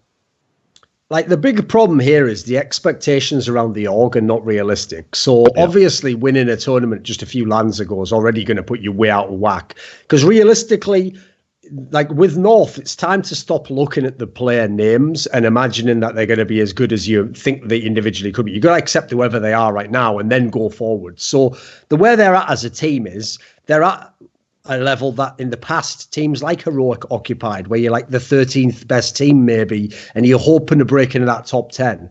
Like expecting them to ever challenge for top 5. At the moment, not realistic. But the thing for me is, like, the next couple of lands will really tell me where this team's going. Because I thought in this particular tournament, there was a lot of positive signs. Like, first and foremost, one thing I've got to give massive credit to Cadian for is he's the first person I've seen make Gade actually look like a pretty good player. Like, he actually seemed to get him into the roster. He was looking good in some of the matches. I thought Gade had a fucking raw deal. I think there was 2 Danish players that have emerged recently that were not given their dues and their respect, and that's Mertz and Gade. I think these guys are really good players with a lot of potential that nobody was interested in tapping into. It's endemic to the Danish fucking scene. I mean, you know, it hasn't got to like the levels that the UK used to do it, or the French scene is still doing it, but they do have a tendency to recycle talent that's past its sell-by date when they've got these unbelievable young players that, it's gonna take a while to develop them. Guess fucking what? That's how it works. That's how it worked for you guys. It's like they forget that, and they come in and they get benched if they don't fucking, you know, light up the first fucking tournament they play in. I think Gade has a lot of fucking potential, and you're right, he definitely has looked a lot better in this all too, you know, brief Cadian era so far. But again, I think Mertz was another player who, like, he had a little bit of he started out really strong, had a few fucking bad games, a few bad series, and people immediately started going, he's not good enough. He's never going to cut it at top tier Counter-Strike. And you can't write off young players that quickly. You just can't do it. It's like, very often as well, the hierarchical aspects of a team come in. You know, you talk about like the massive egos of Snacks who are never going to understand that you don't always get it all your way. Well, these young players come in and they give it all up. They don't feel comfortable saying to established players, I think I can do a better job in that position. I'd much rather play in that position. If you use me in this way, I will carry a game for you. Very few young players have that level of confidence. And often they're the ones that end up being the water carriers or taking the short shrift. In fact, a lot of players, when a young player comes into the roster, if you're a fucking washed up kind of player who's not been playing anywhere close to their prime, you use their entrance to go, right, I'll get me bumped up a fucking peg or two. Right, you like shine vampires. My fucking shoes now. Yeah, exactly. That's how it fucking works. And listen, you know, and again, people are saying, Gade's 23. Look, you have to understand, there's young in terms of age, right? Which we're not, right? And there's young in terms of experience. And it's like when we talk about Hobbit, like Hobbit's 24, right? Like, yes, he's not as young as a Sergey or a Brawl or anyone we're talking about, but in terms of playing top tier Counter-Strike, he won Rookie of the Year at 23. I believe it's the same for Valde. I think he's like about similar age, but also obviously he's only played for like 2 years as a pro or something. Yeah, but obviously Valde is like God tier. So I mean, like what a find he is. But yeah, so I'm just saying, like these players need to be given time to learn the game, learn how to play in a team environment, a top tier team environment, which is even different to a tier 2 and tier 3 team environment. And yeah, I think there's like, we'll get on to Fragsters, but there's up and coming talent in Denmark. I would start trading out some of these fuckers that are living on past glory. I'd start taking some risks. I don't like Cajun in this team. I haven't liked Cajun for a while. I'll fucking say it. I think he's another one who needs to go if this team wants to go to the next level. And there's players out there that I think you could pick up who would do a better job. But anyway, sorry, back to North in the future. Like, to me, the big 2 positives for the team is, one, the T-sides looked pretty good throughout the whole tournament. Like, they really actually could have beaten NRG. They were in a couple of good spots. And then the other factor was across the board, they had like a pretty solid performance from most players. Like you saw, like Valde and KD and Gade rather and Kirby, all were having like generally pretty good games, as it were. So bearing in mind, I think the philosophy bringing KD in was like, we're going to play more of a loose style and we're going to try and like use people in a different way. Some of that seemed to be working. Problem is, it's only been one LAN, so it's hard to judge too much. Like sometimes you get the honeymoon effect, obviously. Sometimes people just haven't settled into a role that they're not going to be able to do. So I don't know for the coming months. I'm definitely going to have to give it a go on this one. But I thought there was some positive signs as opposed to at the end of the MSL era. Like, for me, that lineup had just run its course, as in like MSL's system was never going to get more out of Kirby. He was never going to make, if he'd have had Gade, I mean, he had Nico at the time, he was never going to make them some like star entry players. So to me, that one would just run its course anyway. This is like either this lineup ends up being good or you're like one roster move from being good, I think. Yeah, and then that's what I mean. Like, I'll jump onto Optic, which had like their best fucking tournament so far when you consider the kind of strength of the field that was there. And again, this is a team where it's like, I am not sold on it. As I said, I'm not sold on fucking Cajun B. Like, I'm not, there's a lot, but undoubtedly, I think there's a little bit of pressure being applied to them now. I think they realize their performances haven't been anywhere near good enough for what's expected from the organization. Snappy knows Carrigan's going to be coming into free agency. MSL's already out there. Like it's fucking put up or shut up. Like you got to start delivering, and they were able to do that at this event to a certain degree. I mean, I don't know what you made of them. I was kind of like a little bit surprised at how well they did. I still think they're overall a failure. I don't think they're going to like move on to anything else. But yeah, I was pretty impressed overall with them punching above their weight. I mean, the run that they got, it was, they didn't play great teams necessarily, but they beat everyone they had to. I think them ending up having to play Renegades in a best of three was fortuitous. I think they would have struggled to beat almost anyone else. But that's the way tournaments go sometimes. So what did you make of Optic? Is this a deceptive finish for them? Unlike I've watched every single tournament that Optic has played. I even watched them play at that dog shit fucking Zotac Cup thing where they also underwhelmed. Like in all the runs I've seen from this team, they never looked like a proper squad when I watched them like more than one game, basically. They never got that moment where you're like, right, their feet are under them. They're going to be able to use these players. If this guy comes online, it's like they were always such a mess. They never got going for me. This is the first tournament, obviously they've had a player change, where they actually started to look half decent. Like now you started to get some production out of a bunch of the players. They started to actually look dangerous on certain maps, which is a very good sign. In the past, they were one of those teams where this is a killer for me when a team's been together for more than 3 months. If you start losing the maps that you pick, it's like your team is utterly fucked on a level that like, I don't even know if it can be fixed at that point in time. Like what are the odds you're just going to win your opponent's map pick every time and get the series to 3 maps? Like you're in big trouble at this point, not least because it suggests that whatever you're doing in practice and how you conceptualize the team doesn't match up with reality, which is a really bad sign for your in-game leader. So the big positives, like Config looks very good again. He's starting to get back online. The one thing that I think is going to hold the team back is because, as he said, even though they had some good like best of one results here, in the best of threes, if anything, they might have slightly underperformed. I had them going to the finals. I don't like this is what I mean. This is a team I don't think they got a strong enough map pool for top tier best of threes.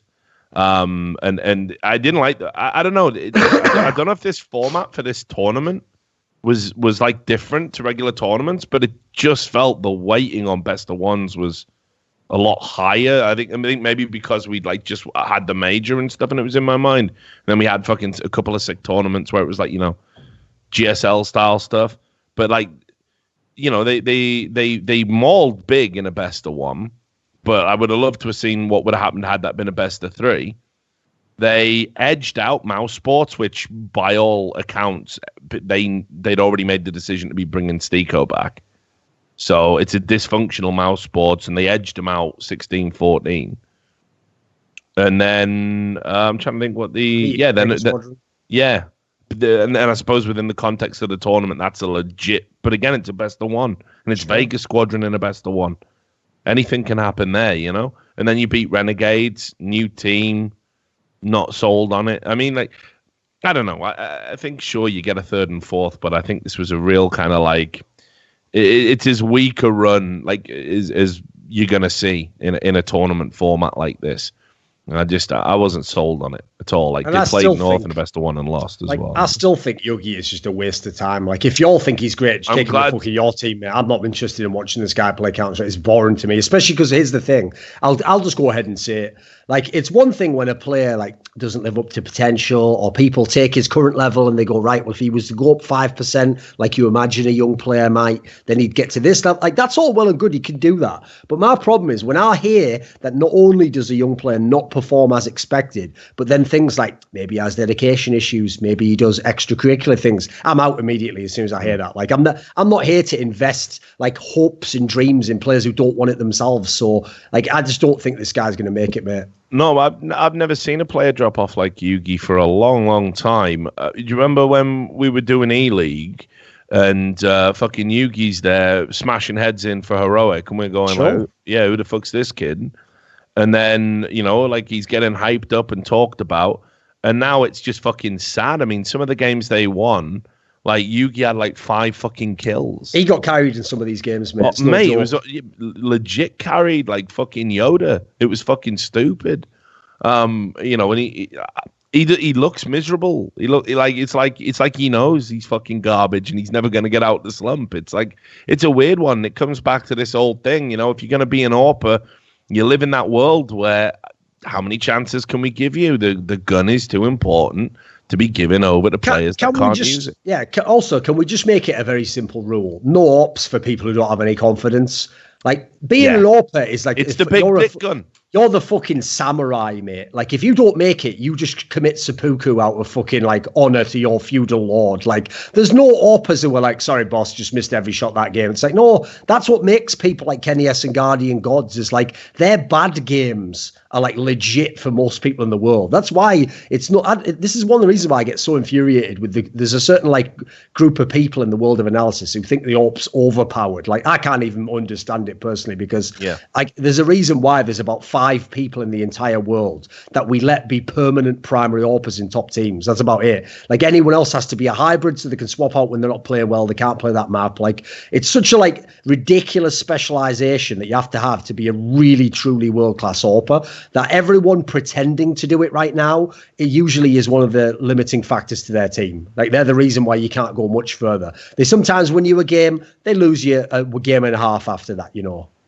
Yeah, it's like I say, and you know, it's not like he did come back sort of like later on in the best of threes and stuff, but like he had some games early on in the tournament where he was like really poor, and then on, you know, I'm thinking there was one map against Ensa where he was like diabolical, the 16-14 against Mouse Sports, like.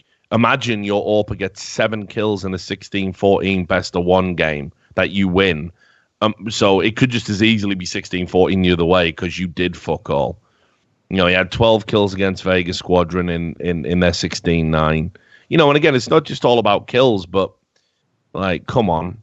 Like, you know, this isn't good enough. And then prior to that, it's not like he had a run coming into the tournament where you're going to give him the benefit of the doubt. He's looked decidedly poor, and when you consider this is the in-game leader that sort of helped like launch him, they should have some form of synergy, some relationship, and it clearly just looks to be a confidence issue for Yugi. So he's another one who really needs to step up his game. I agree with you. I think he's not good enough for top-tier Counter-Strike as is, and it's almost like not to the same degree, I would argue, but it reminds me a little bit of Kusta. You know, like. That's not a bad shout, actually. Yeah, you know. By the way, I've never disputed what Moses said. He definitely had talented Kusta. Well, yeah, but he had everything but the right head on his shoulders. Yeah, you know. Yeah. And if there's one thing I always say, this the hardest thing in the entire game to coach or fix is someone's fucking psyche. Like, how are you going to do that? Like, what sort of mad level are we going to demand of a coach to fix that? So ultimately, I know it sounds harsh because people want to be like, yeah, but I want this guy to succeed. It's like, it's a cutthroat business, mate. Like, it's literally like if you went into the world of like musicians and it's like, oh, the guy used to have so much talent with the guitar. Can he play it now? Nah, he fucks it up every time. Well, then I'm sorry, he doesn't get to make it as a top studio musician who we're bringing in. You know, we're bringing someone in who can do it. Yeah, and look, it's like I said, with the Kuster parallels, you think about where Kuster is now, you know, and he's playing in fucking Ghost and he's looking fucking good, and you know he's turned his game around. It just took a while. He's set to be out there. You know, you can have too much too soon in this business. Sometimes a really good run of form can be translated into something it isn't. That you are this god tier talent, when in actual fact you're having a really good run. Sometimes the more you learn as you go on, the more you develop, the worse you get in a way, because now you've got more to process. You know, think about, I mean, look, it can even happen to like people we know are fucking lights out players. Like, think about Stewie's performances in MIBR as he's trying to absorb like new information from Fallen, be used in a new way. You know, start realizing there's more to the game than you just playing your game. So, yeah, I think, you know, it's not like it's a career ender for me, but like probably needs to go back into the fucking wilderness and just pick up some fundamentals, because he looks really poor in this team for me, in a poor team. All you would need to do is be vaguely talented to shine, you know. But the other Danish team I wanted to talk about was kind of Fragsters. I think you tweeted something along the lines of, you know, are they going to be the next big complexity? Because, you know, they had this run in all these best of ones and did really well. What I will say is, and obviously talked about the player before on the podcast quite a bit, you know, I think they've got players in that team that I think are exciting prospects for the future and could slot into some of these failing Danish teams straight away. And I've said it, it's, you know, Refresh and Starvin are the two that I would go out and get. I thought Refresh had a really good tournament overall, caught the attention of Get Right. Get Right was tweeting about him, saying, oh, I really like the look of this kid, which, you know, respect Christopher's opinion on teammates, although hasn't always been the best, because I think he said the same thing about Disco Doppelin at one point. So, you know, we can't all be winners. But I think Refresh had a great tournament, and I think Fragsters showed that there's some promise there, but it's another team that's always going to be limited by the fact you've got two legitimate talents and three people who are just sort of making up the numbers. They're not bad, you know, they have their moments, but they're not consistently brilliant. They're not good enough to go to the next level. What did you make of them overall? Because I don't think you were a believer based on that tweet. No, I bet against Fragsters, I think, on almost every single prediction, except the very end when they actually lost to Vega Squadron. Because the problem with this team is, like, first of all, they were literally winning on maps they had no business winning on. Like, at least once, I think it was the big game, maybe they got completely outplayed in the veto, but they just happened to win the game anyway. So that's not a great sign. Then they've got the fact that, like, Refresh was fully hard carrying them nearly the entire Swiss system portion of the tournament. Like, you went and looked at everyone else's numbers and you're thinking, right, there must be a few of these guys must be popping off big time. It wasn't. It was just him, basically. He was just going ham every game, and the rest was sort of just coming along at an okay rate. And as soon as he went off the boil in the playoffs, they just lost. So in particular, that game against Gambit, where he had like 30 kills, was like, yeah, he got them through all the hard games, basically. And so credit to him. And as a team, yeah, I'll give you some credit. Like, you know, you managed to win on a bunch of maps I wouldn't expect you to, against teams that, you know, have more veteran experience.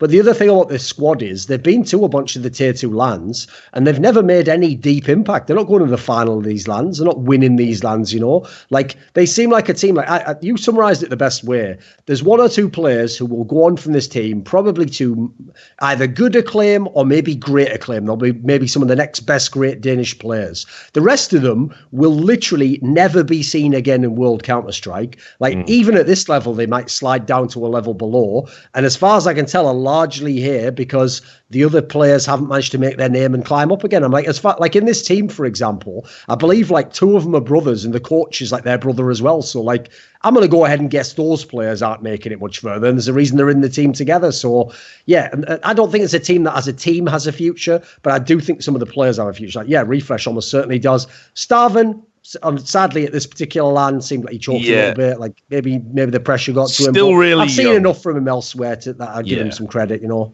Yeah, it's still really young, and exactly, he needs to be molded. And I'll add this while we're talking about, refresh.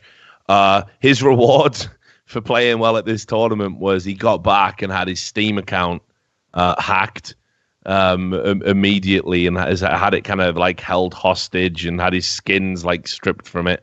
And I just wanted to say, like, all the people that make like Reddit threads, trying to get the attention of Valve over dumb shit or complaining about dumb shit. Obviously, he's not a top tier pro, right? So he doesn't have that level of access to just reach out to Valve and like, can you fix this? I think it happened to Scream one time, and it was pretty much resolved in the same day. Or that might have been when he got that Overwatch ban. It was just resolved immediately.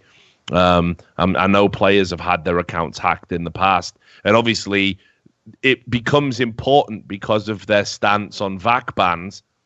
This guy could have fucking, I'm hoping it is just this. I just want to rob you of your skins kind of moment. But Steam support is so slow because they got so many fucking users that if this guy decides to VAC ban his account and in any way impedes his professional career while Valve get their shit together to take a look into this situation, that'd be a fucking tragedy, because he's just had a great tournament and he's got the likes of Get Right saying he's going to be a great player. And then, if this guy goes and cheats on his account and he gets VAC banned in 3 weeks from now, so hopefully Valve can pull their finger out and do a quick turnaround on this. I told him, especially because nowadays, apparently the qualifier for the next major cycle begins in a few weeks or something. Like, you've got no time to mess around with this now. Yeah, I mean, I told him, I said, like, I'll fire off an email for you to Valve, but I don't know if they're probably more likely to listen to you than me anyway. And I just said, like, unfortunately, the best thing I can think of is probably tweet at CS:GO dev. Maybe just have some shit cunt send a meme to them, but within the meme, like just below the little hand like this, have it so when they zoom in, it says like, please unban my account, I was unfairly, and then the guy might actually be able to see that. Yeah, I mean, it's just like insane, isn't it? That so at least CS:GO, the CS:GO dev account is actually replying to people in the scene now. I suppose that's something. Just all the wrong people, but yeah. Yeah, but basically, I don't know if people are going to make, like, you can follow the tweets. He's like tweeted like consistently about it, like, how it all happened, screenshots and everything.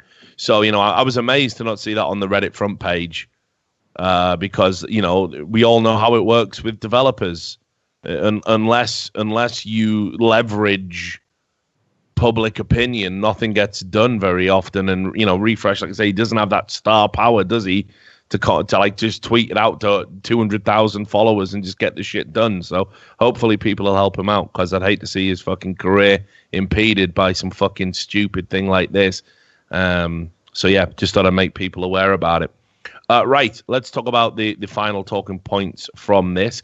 NRG, they did it again, Duncan. I nearly tweeted it out, but I always advise you never to do it because it influences reality too much. Like, never tweet before the games, never tweet during the games. But when I saw NRG basically, like, have that run where they get to the semis and they're taking on Vegas Squadron, I was like, right, we've entered the choke zone, just like we talked about last week as well. Soon as they beat North, by the way, that was the moment where you should do the classic NRG World Champions of Star Series. Congratulations. And then they obviously don't do it. It was all set up for that. It's like a scene out of a movie. Yeah, I just knew it. But the thing was, as I started typing it out, we have now entered the NRG choke zone. Because you remember in that first map against Vegas Squadron, they were like fucking 12-3 down at halftime or something. Might have been 11-4, but they came back and won that first map, right? So if I had tweeted it out, I would have looked a right cunt. So I'm glad I didn't. But obviously, they still went on and lost the series. I should have gone with my first instinct. NRG are a team that, listen, I think they're such a good team, such an exciting fucking couple of players in the form of Breezy and Ethan. Cirque's in there too. This is like such a good roster. I'm worried now that they're going to be like some new wave, like fucking Team Liquid, where it's like whenever the trophy's in sight, whenever you've got one hand on it. Because literally, at the point you beat North And the other two teams left, well, let's even say the three teams that were left in it were Vega Squadron, Ents, and fucking Optic. I would go so far as to say NRG, there's a good argument to say they're favorites. Oh, of course. And they've shit the bed. This should have been a slam dunk. This should have been in a free final at the very least. And I do not know how they conspired to throw away a one-map lead against Vega Squadron, notoriously shonky in best of threes, playing that Russian fucking Counter-Strike, when they'd already come back on the map. They'd already done the miracle comeback. Oh, and by the way, the map that they beat Vega Squadron on was Vega Squadron's pick and the classic map of Vega Squadron. The other two maps, Overpass and Inferno, are maps that Vega Squadron's numbers were fucking appalling on. Like, they barely ever play Overpass. Inferno, they've been, like, losing the majority of their recent games on. Like, you've done the hard part. Like, actually, these are your maps. That's where you win the series outright. You only have to win 1 out of 2. I'll tell you one thing about this event, though. First of all, yeah, I'm with you. Like, they are like a mini Team Liquid. Team Liquid at least gets to the final and fucking chokes. These guys just get to the playoffs and choke. That's it. Then you got to add in, at this entire tournament, Cirque was fucking garbage. Like, this guy never... Put it this way. Let's say he had a few rounds, but that was about it. Let's say the guy played 8 maps. He got 20 kills in 1. There you go. Against this level of competition.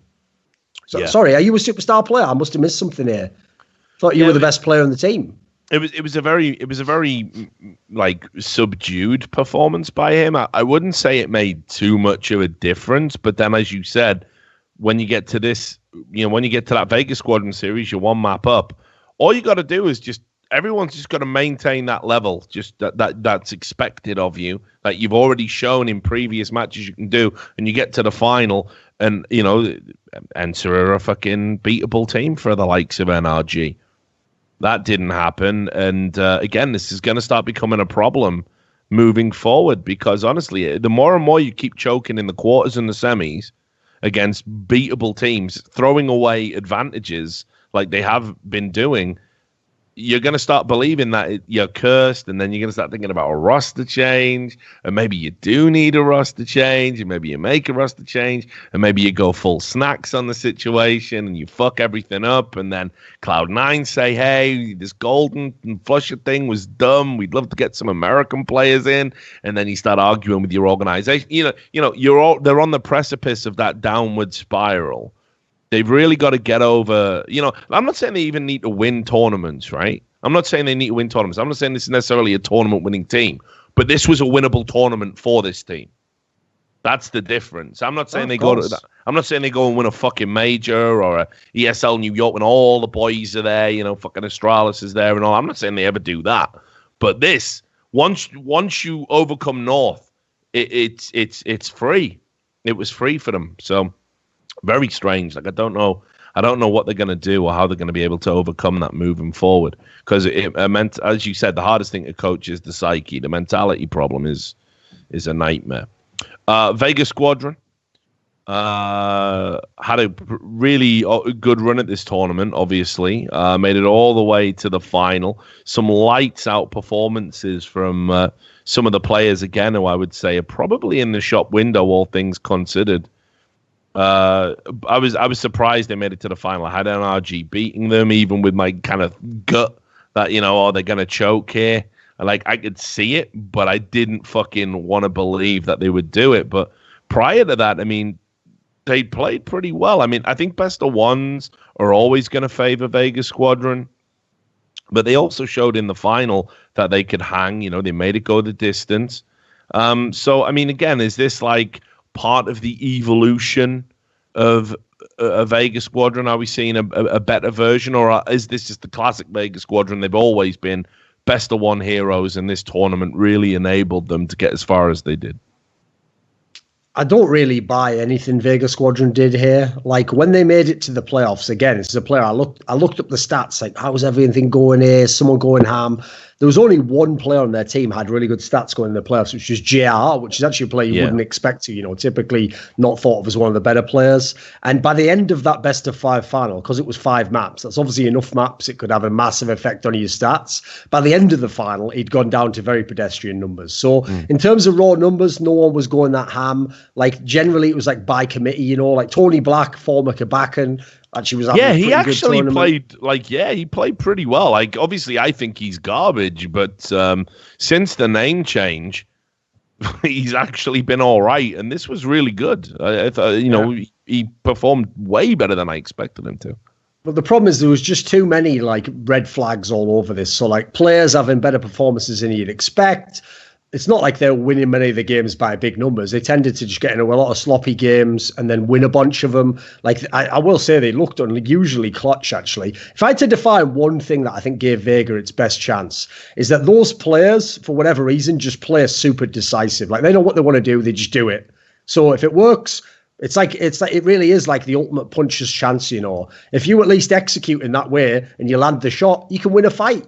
If you don't, you're going to lose the fight. The person's going to defeat you with technique, with positioning, more experience, not going to gas themselves out. There's so many factors that mean you won't win. But when it can work, it can look great. It looks fucking awesome. You cheer for them when they do it. Like, I actually thought the run itself was baller. And the fact that they were within punching distance of winning the tournament, that is ridiculous. So one of the all-time great Cinderella stories, but it was a Cinderella story, and I don't think you'll see this ever again, probably.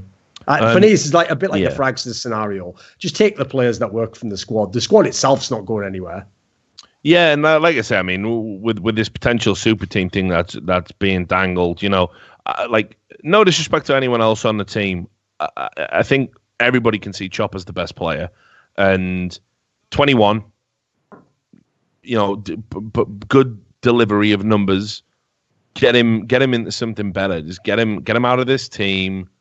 Get him into an RV, get him into a fucking even a reformed Gambit or some of the Russian organization that's going to come out. Fuck it, get him in any team rather than this one. I want to see what he does when he's not in Vegas Squadron. But anyway, so we'll talk about the Finns. Obviously, Enter easy for Enter. I'm super glad they finally won a tournament. Because I know, like, even if it's one it's a little bit tempered by the fact that there were only a handful of top teams there. But still, I thought their march to the finals was pretty impressive. I think they're a team that's constantly improving. Watched them quite a lot. Obviously, I'm like a big fan of Sergey. Know Arlu very well. And obviously, Natu's kind of, presiding over them and worked with him a long time. So they're a personal favorite team of mine. I always want them to do well every time they're out there. But if you look at some of the results they had here, I mean, this is a time when you can start saying you can measure their legit performance. They were in the best of ones. They beat Tai Lu. They beat Imperial. Trying to think of Mouse Sports. Yeah, and Mouse Sports. Right, they're all legit best of one wins, as legit as any best of one win can be. You get to the series, they beat Big, they beat Optic. And obviously won a best of 5 against Vegas Squadron. So I like hugely impressive run of form and some really good individual performances here. They looked as good, that question's been floated by the community for so much. Like, if only they could drop one of their players and get Sunny, And I don't know. There weren't any clear answers here. Like, everybody put in a shift. Everybody had their good games, their good series. And they looked like, again, within the context of the competition and who was around them, they looked like a complete team, honestly. And this is as good as I think I've seen them. Definitely worthy winners and excited to see what comes next, which would be my question for you. I mean, because I know you've been not dismissive, that's too harsh a word, but like you've got questions about them. The big problem I thought with this team in the past was firepower. Like when I saw them in some of the past results where they either had like a good result or a half decent one, it was mainly just Sergei carrying the fuck out of them, Alu having good games. Like those are the players I expect to do something anyway. What was different in this tournament was like, first of all, when they had the Cologne run, the guy who seemed useless to me was the aerial guy. And I was like, who is this fucking player? Like I was asking people, who is this guy? And they were like, oh no, actually in practice, he's supposed to be one of the better players in the team. Very well rated by pros, yeah. And this tournament had like a legit performance. Then you got to add in, like, considering with so many other teams, we have to bemoan the lack of in-game leaders or recycling the same guys who've been playing for 10, 15 years. Alexi B must be doing a good job as their in-game leader because they've got a good map pool. He's a guy I hadn't heard of before. Like, obviously, he'd been in the Finnish teams, but he's never going to go anywhere, you know. They're looking like a well-rounded team. That was the other thing. They had a solid map pool. They played very well in those scenarios. One of the few maps they lost in the tournament prior to the final was the overpass game against Big, and they had that game right in the palm of their hands. They just slightly gave it away by a few clutch players from Big. I will say the final was a bit depressing because they literally should have won, no joke, every single map of the final. So letting it go 5 maps, a bit of that does feel like inexperience, or you maybe shit the bed a little bit under the bright lights, as it were. Whereas when you were playing against the teams that were favoured against you, Big, fucking Optic, there's a part in your mind of like, well, we're the underdog anyway, just play our game, all that sort of guff. So I did see a little bit of mental, I wouldn't say like, I guess I'd just say like strain in the final. That was a little bit concerning. But as a squad, unlike most of the teams we talked about so far, this isn't a team where I was like, right, just take these 2 out, kick the rest of them, and we'll go forwards. Like, as a squad, they looked fairly solid. Like, I do think some of them are never, like X7, I don't think is ever going to have a long career. This is probably his one big team. But yeah, this is a squad where if they keep building as it is now, one day the Sonny move surely has to happen. I mean, if you actually get a legit team that could become top 10 from Finland, then all it takes is Sonny not to enjoy his situation in Mouse and at least give it a go, because everyone can say I wouldn't remove anyone. I'd remove someone instantly today, because the difference is I can't bank on these players being world class, whereas I already know Sonny is. So to me, that's the tantalizing aspect, is that you've got a world class player out. It's the same thing that's going on for the Norwegian guys. If you ever get a team good enough, you know you could have Rain come into the squad. It's a match made in heaven. And it'd be X7 who went, you know, it would have to be. And obviously that would be a great move. But again, it's like one of those things, you know, you bring in a fucking superstar.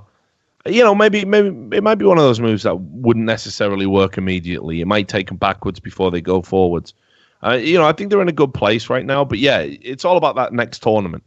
You got your first tournament win, and it wasn't against the big boys. And now you're going to go and play some fucking big boys, and you got to prove you can hang with them. Otherwise, it's just going to be, you're just going to be another one of those, like, we're 15 in the world. Sometimes we do it, sometimes we don't, you know, that kind of thing. And it's like, it would be a shame, because there's a lot of potential on this roster. I mean, I agree with you. Like, if I was like the manager and like Sonny said, listen, I'm not feeling this Mouse Sports thing. Yeah, fuck yeah, I'd break the bank. Yeah, for real. But yeah. And just one quick thing before we get off. Just talking about Big, you mentioned him there.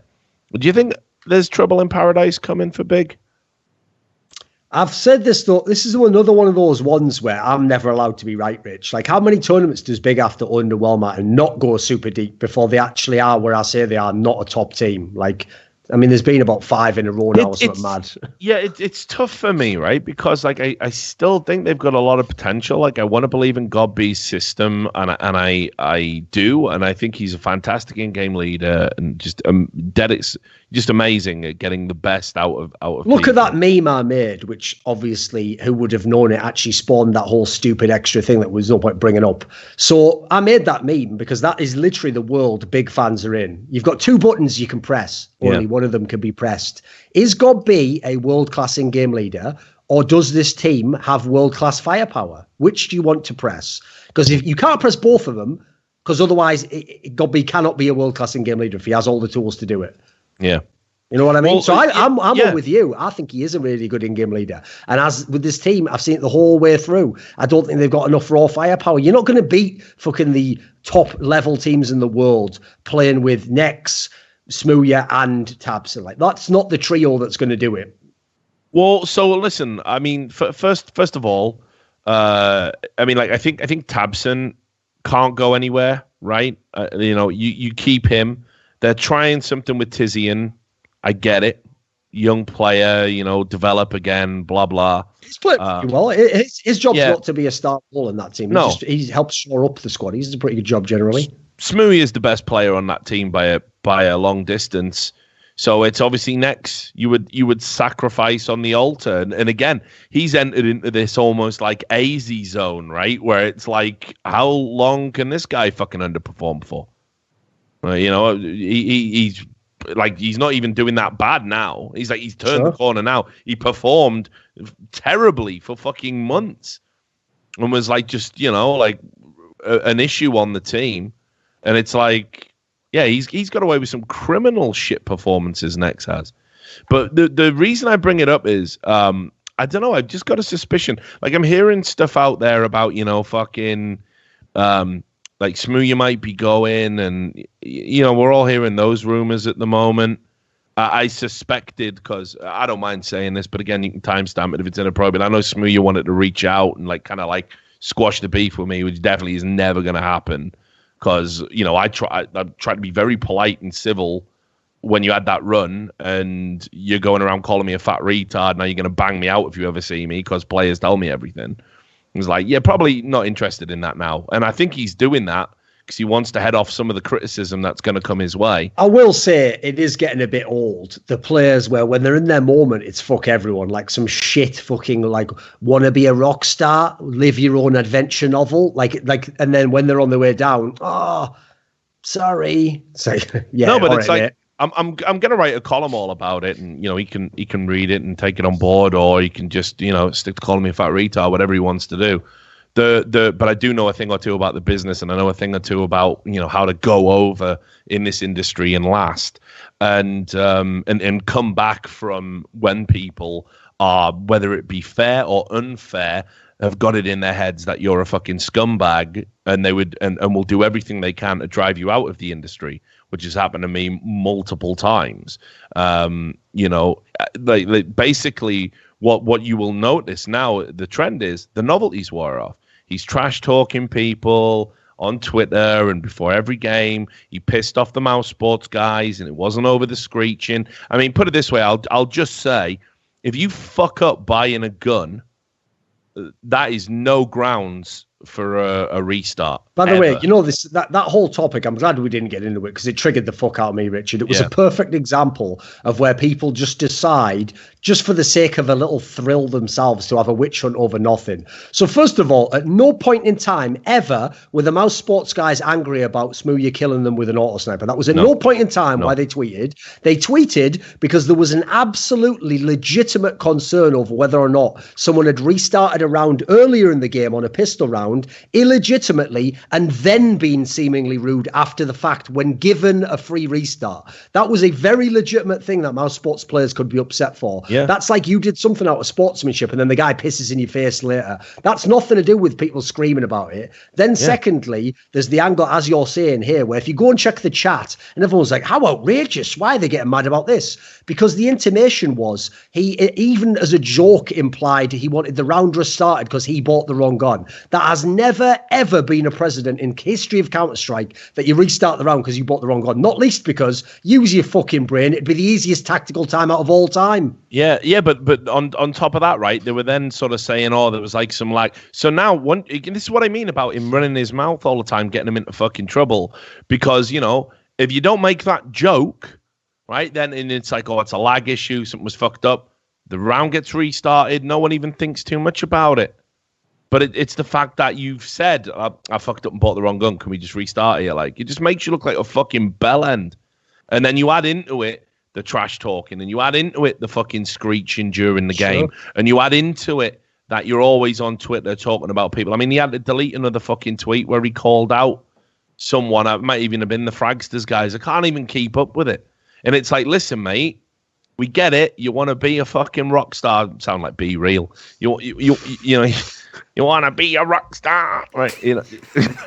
Stick reference, right? Rat King. Yeah, Rat King, fast cars, big cheese. I don't know, whatever. Point is, right, you want that big cheese. Yeah, right. You fucking. Who knew the fucking Rat King would be going for that big cheese? You know, like and in the end, he got caught in a mouse trap. There you go. There's a Cadre headline and a half for you right there. Thank you very much. It takes me back. But you know, you're out there trash talking everyone in the fucking scene. I'm not going to ever get this Be Real thing up my head now. all your fellow fucking players, pro players, and it's written. And then you see the contrast, right? The players he plays against, and he clearly has no respect for, just pisses in their face all day. Players he wants to play with, or players he knows from that little fucking FPL cesspool, right? Just licks their ass constantly. Haha, love you, Simple. Thanks for fucking dominating me in a series. Did you like Simple's tweet to him though, where he said something and Simple just replied like, because he just did a tweet out of nowhere that was just like, "Fuck you, Simple." Yeah. And Simple just replies like, "Shut up, bitch." Shut up, bitch. But that's the banter, right? Because obviously Simple and Smoothie have got that bromance. Because Simple in his mind sees like old Simple in Smoothie, you know. So obviously, like what Simple's doing is, now that everyone loves him in the community, forgets about all the shit he got into. He's out there going, "Yeah, Smoothie is amazing. Smoothie's the best," you know. Because it's like, if only someone had done this for me when I was calling Markov a fucking old in bitch. Association with your sponsorship, can you please do some sort of video where you do this impassioned speech, but you force it through the narrative tool of you as Be Real going, "You want to be a rock star in Big Cheese?" But mate, I've already got to do a fucking ninja cosplay at some point, so my life's already in the fucking toilet for the rest of it. So as long as I'm an internet presence, mate, why in the last few years? It's like there's the dab one, you just doing that dying inside. Oh god, what am I doing? Like, and then now you're gonna do a ninja cosplay. Yeah, I know. Yeah. The thing is, mate, first of all, I always keep my promises. And second of all, I can laugh at myself. I don't give a fuck. I don't take myself too seriously, despite what everyone says about me being thin-skinned or whatever. I'll do stuff for the bands. You know, that's always been the one as well. Since we're closing up now anyway. The thing that's always tilted me about the angle of like, you're thin-skinned. Same thing people do me. Every single tweet you see is a fan logic. Nah, mate, you don't know logistics. I see thousands, tens of thousands of tweets that are stupid, utterly moronic, and I just let them pass. And then what happens is every now and then I pick one and go, let's just have some fun. Throw it out there, some fun. Y'all don't know jokes, so you take it seriously as usual. And then when I've noticed, this is the trend and what I want to end on, Rich. When I then take someone else's tweet and highlight that, they lose their motherfucking mind that people are tweeting at them. And yet I'm the one that's thin-skinned now. Well, you can't even handle one tweet getting blown up. I'm sitting back. Mate, they always delete shit or go fucking protected. Imagine like, it. Yeah, what do you think's happening to me every day, you mad cunt? Like, you are not, right? Like, they literally think that they are just like the only person that's going to tweet me that day with 100,000+ followers, you know? No, I deal 30% of what I read is going to be dickheads like you. And then it's like you retweeted and he goes, look at him bloody retweeting criticism of him so his fans stick up for him. It's like, first of all, I ain't doing it for that reason. I'm doing it because, like, I want to show people the fucking stupidity I have to deal with on a daily basis. And then as soon as like people reply going, "Why did you say that?" or "Why did you do that?" "Oh, look, everyone's telling me to kill myself." Like, no one's done that at all in the replies. "Oh God, protected, deleted the tweet." And then they come back like 6 months from now. "Richard Lewis harassed me on Twitter." Fucking again, grow up, you fucking absolute mess. Like, you know what I mean? Yeah, you thought you were gonna get one on me, and then as soon as you fucking get called out for it, you fucking cry. It's ridiculous. But anyway, the question, before we got off on a tangent, the final question was, do you think Smoothie is going to be on his way out of big? Because I can imagine him being, and again, this is just obviously a hypothesis, but I can imagine with everything else, him being an immensely difficult player to play with. I know they've like kind of praised him and said, "Oh, he's like learnt the game. He's definitely improved while he's been a big, definitely their best player." But there's always more to it than that. And I can't imagine management being happy with like controversies coming out of the Mouse Sports game and everything else. And then he's doing interviews going, if they want a rivalry, I'll give them what, mate. Just act fucking normal, you know? So do you think there's a chance he gets bounced? Oh, I think it's been there the whole time. And I told you before they had the Cologne run, the rumours were that they were potentially going to just bounce him out the team, but they just had too good a result. And then they've gone to the major, they made top 8. So the problem is there's too many positive markers, I think, to just make the hard decision in that case. Then you added, as you say, statistically, he was one of the best players in the team. I mean, he clearly is one of the best players in the team and clearly is a young talent and someone who could go very far in this game.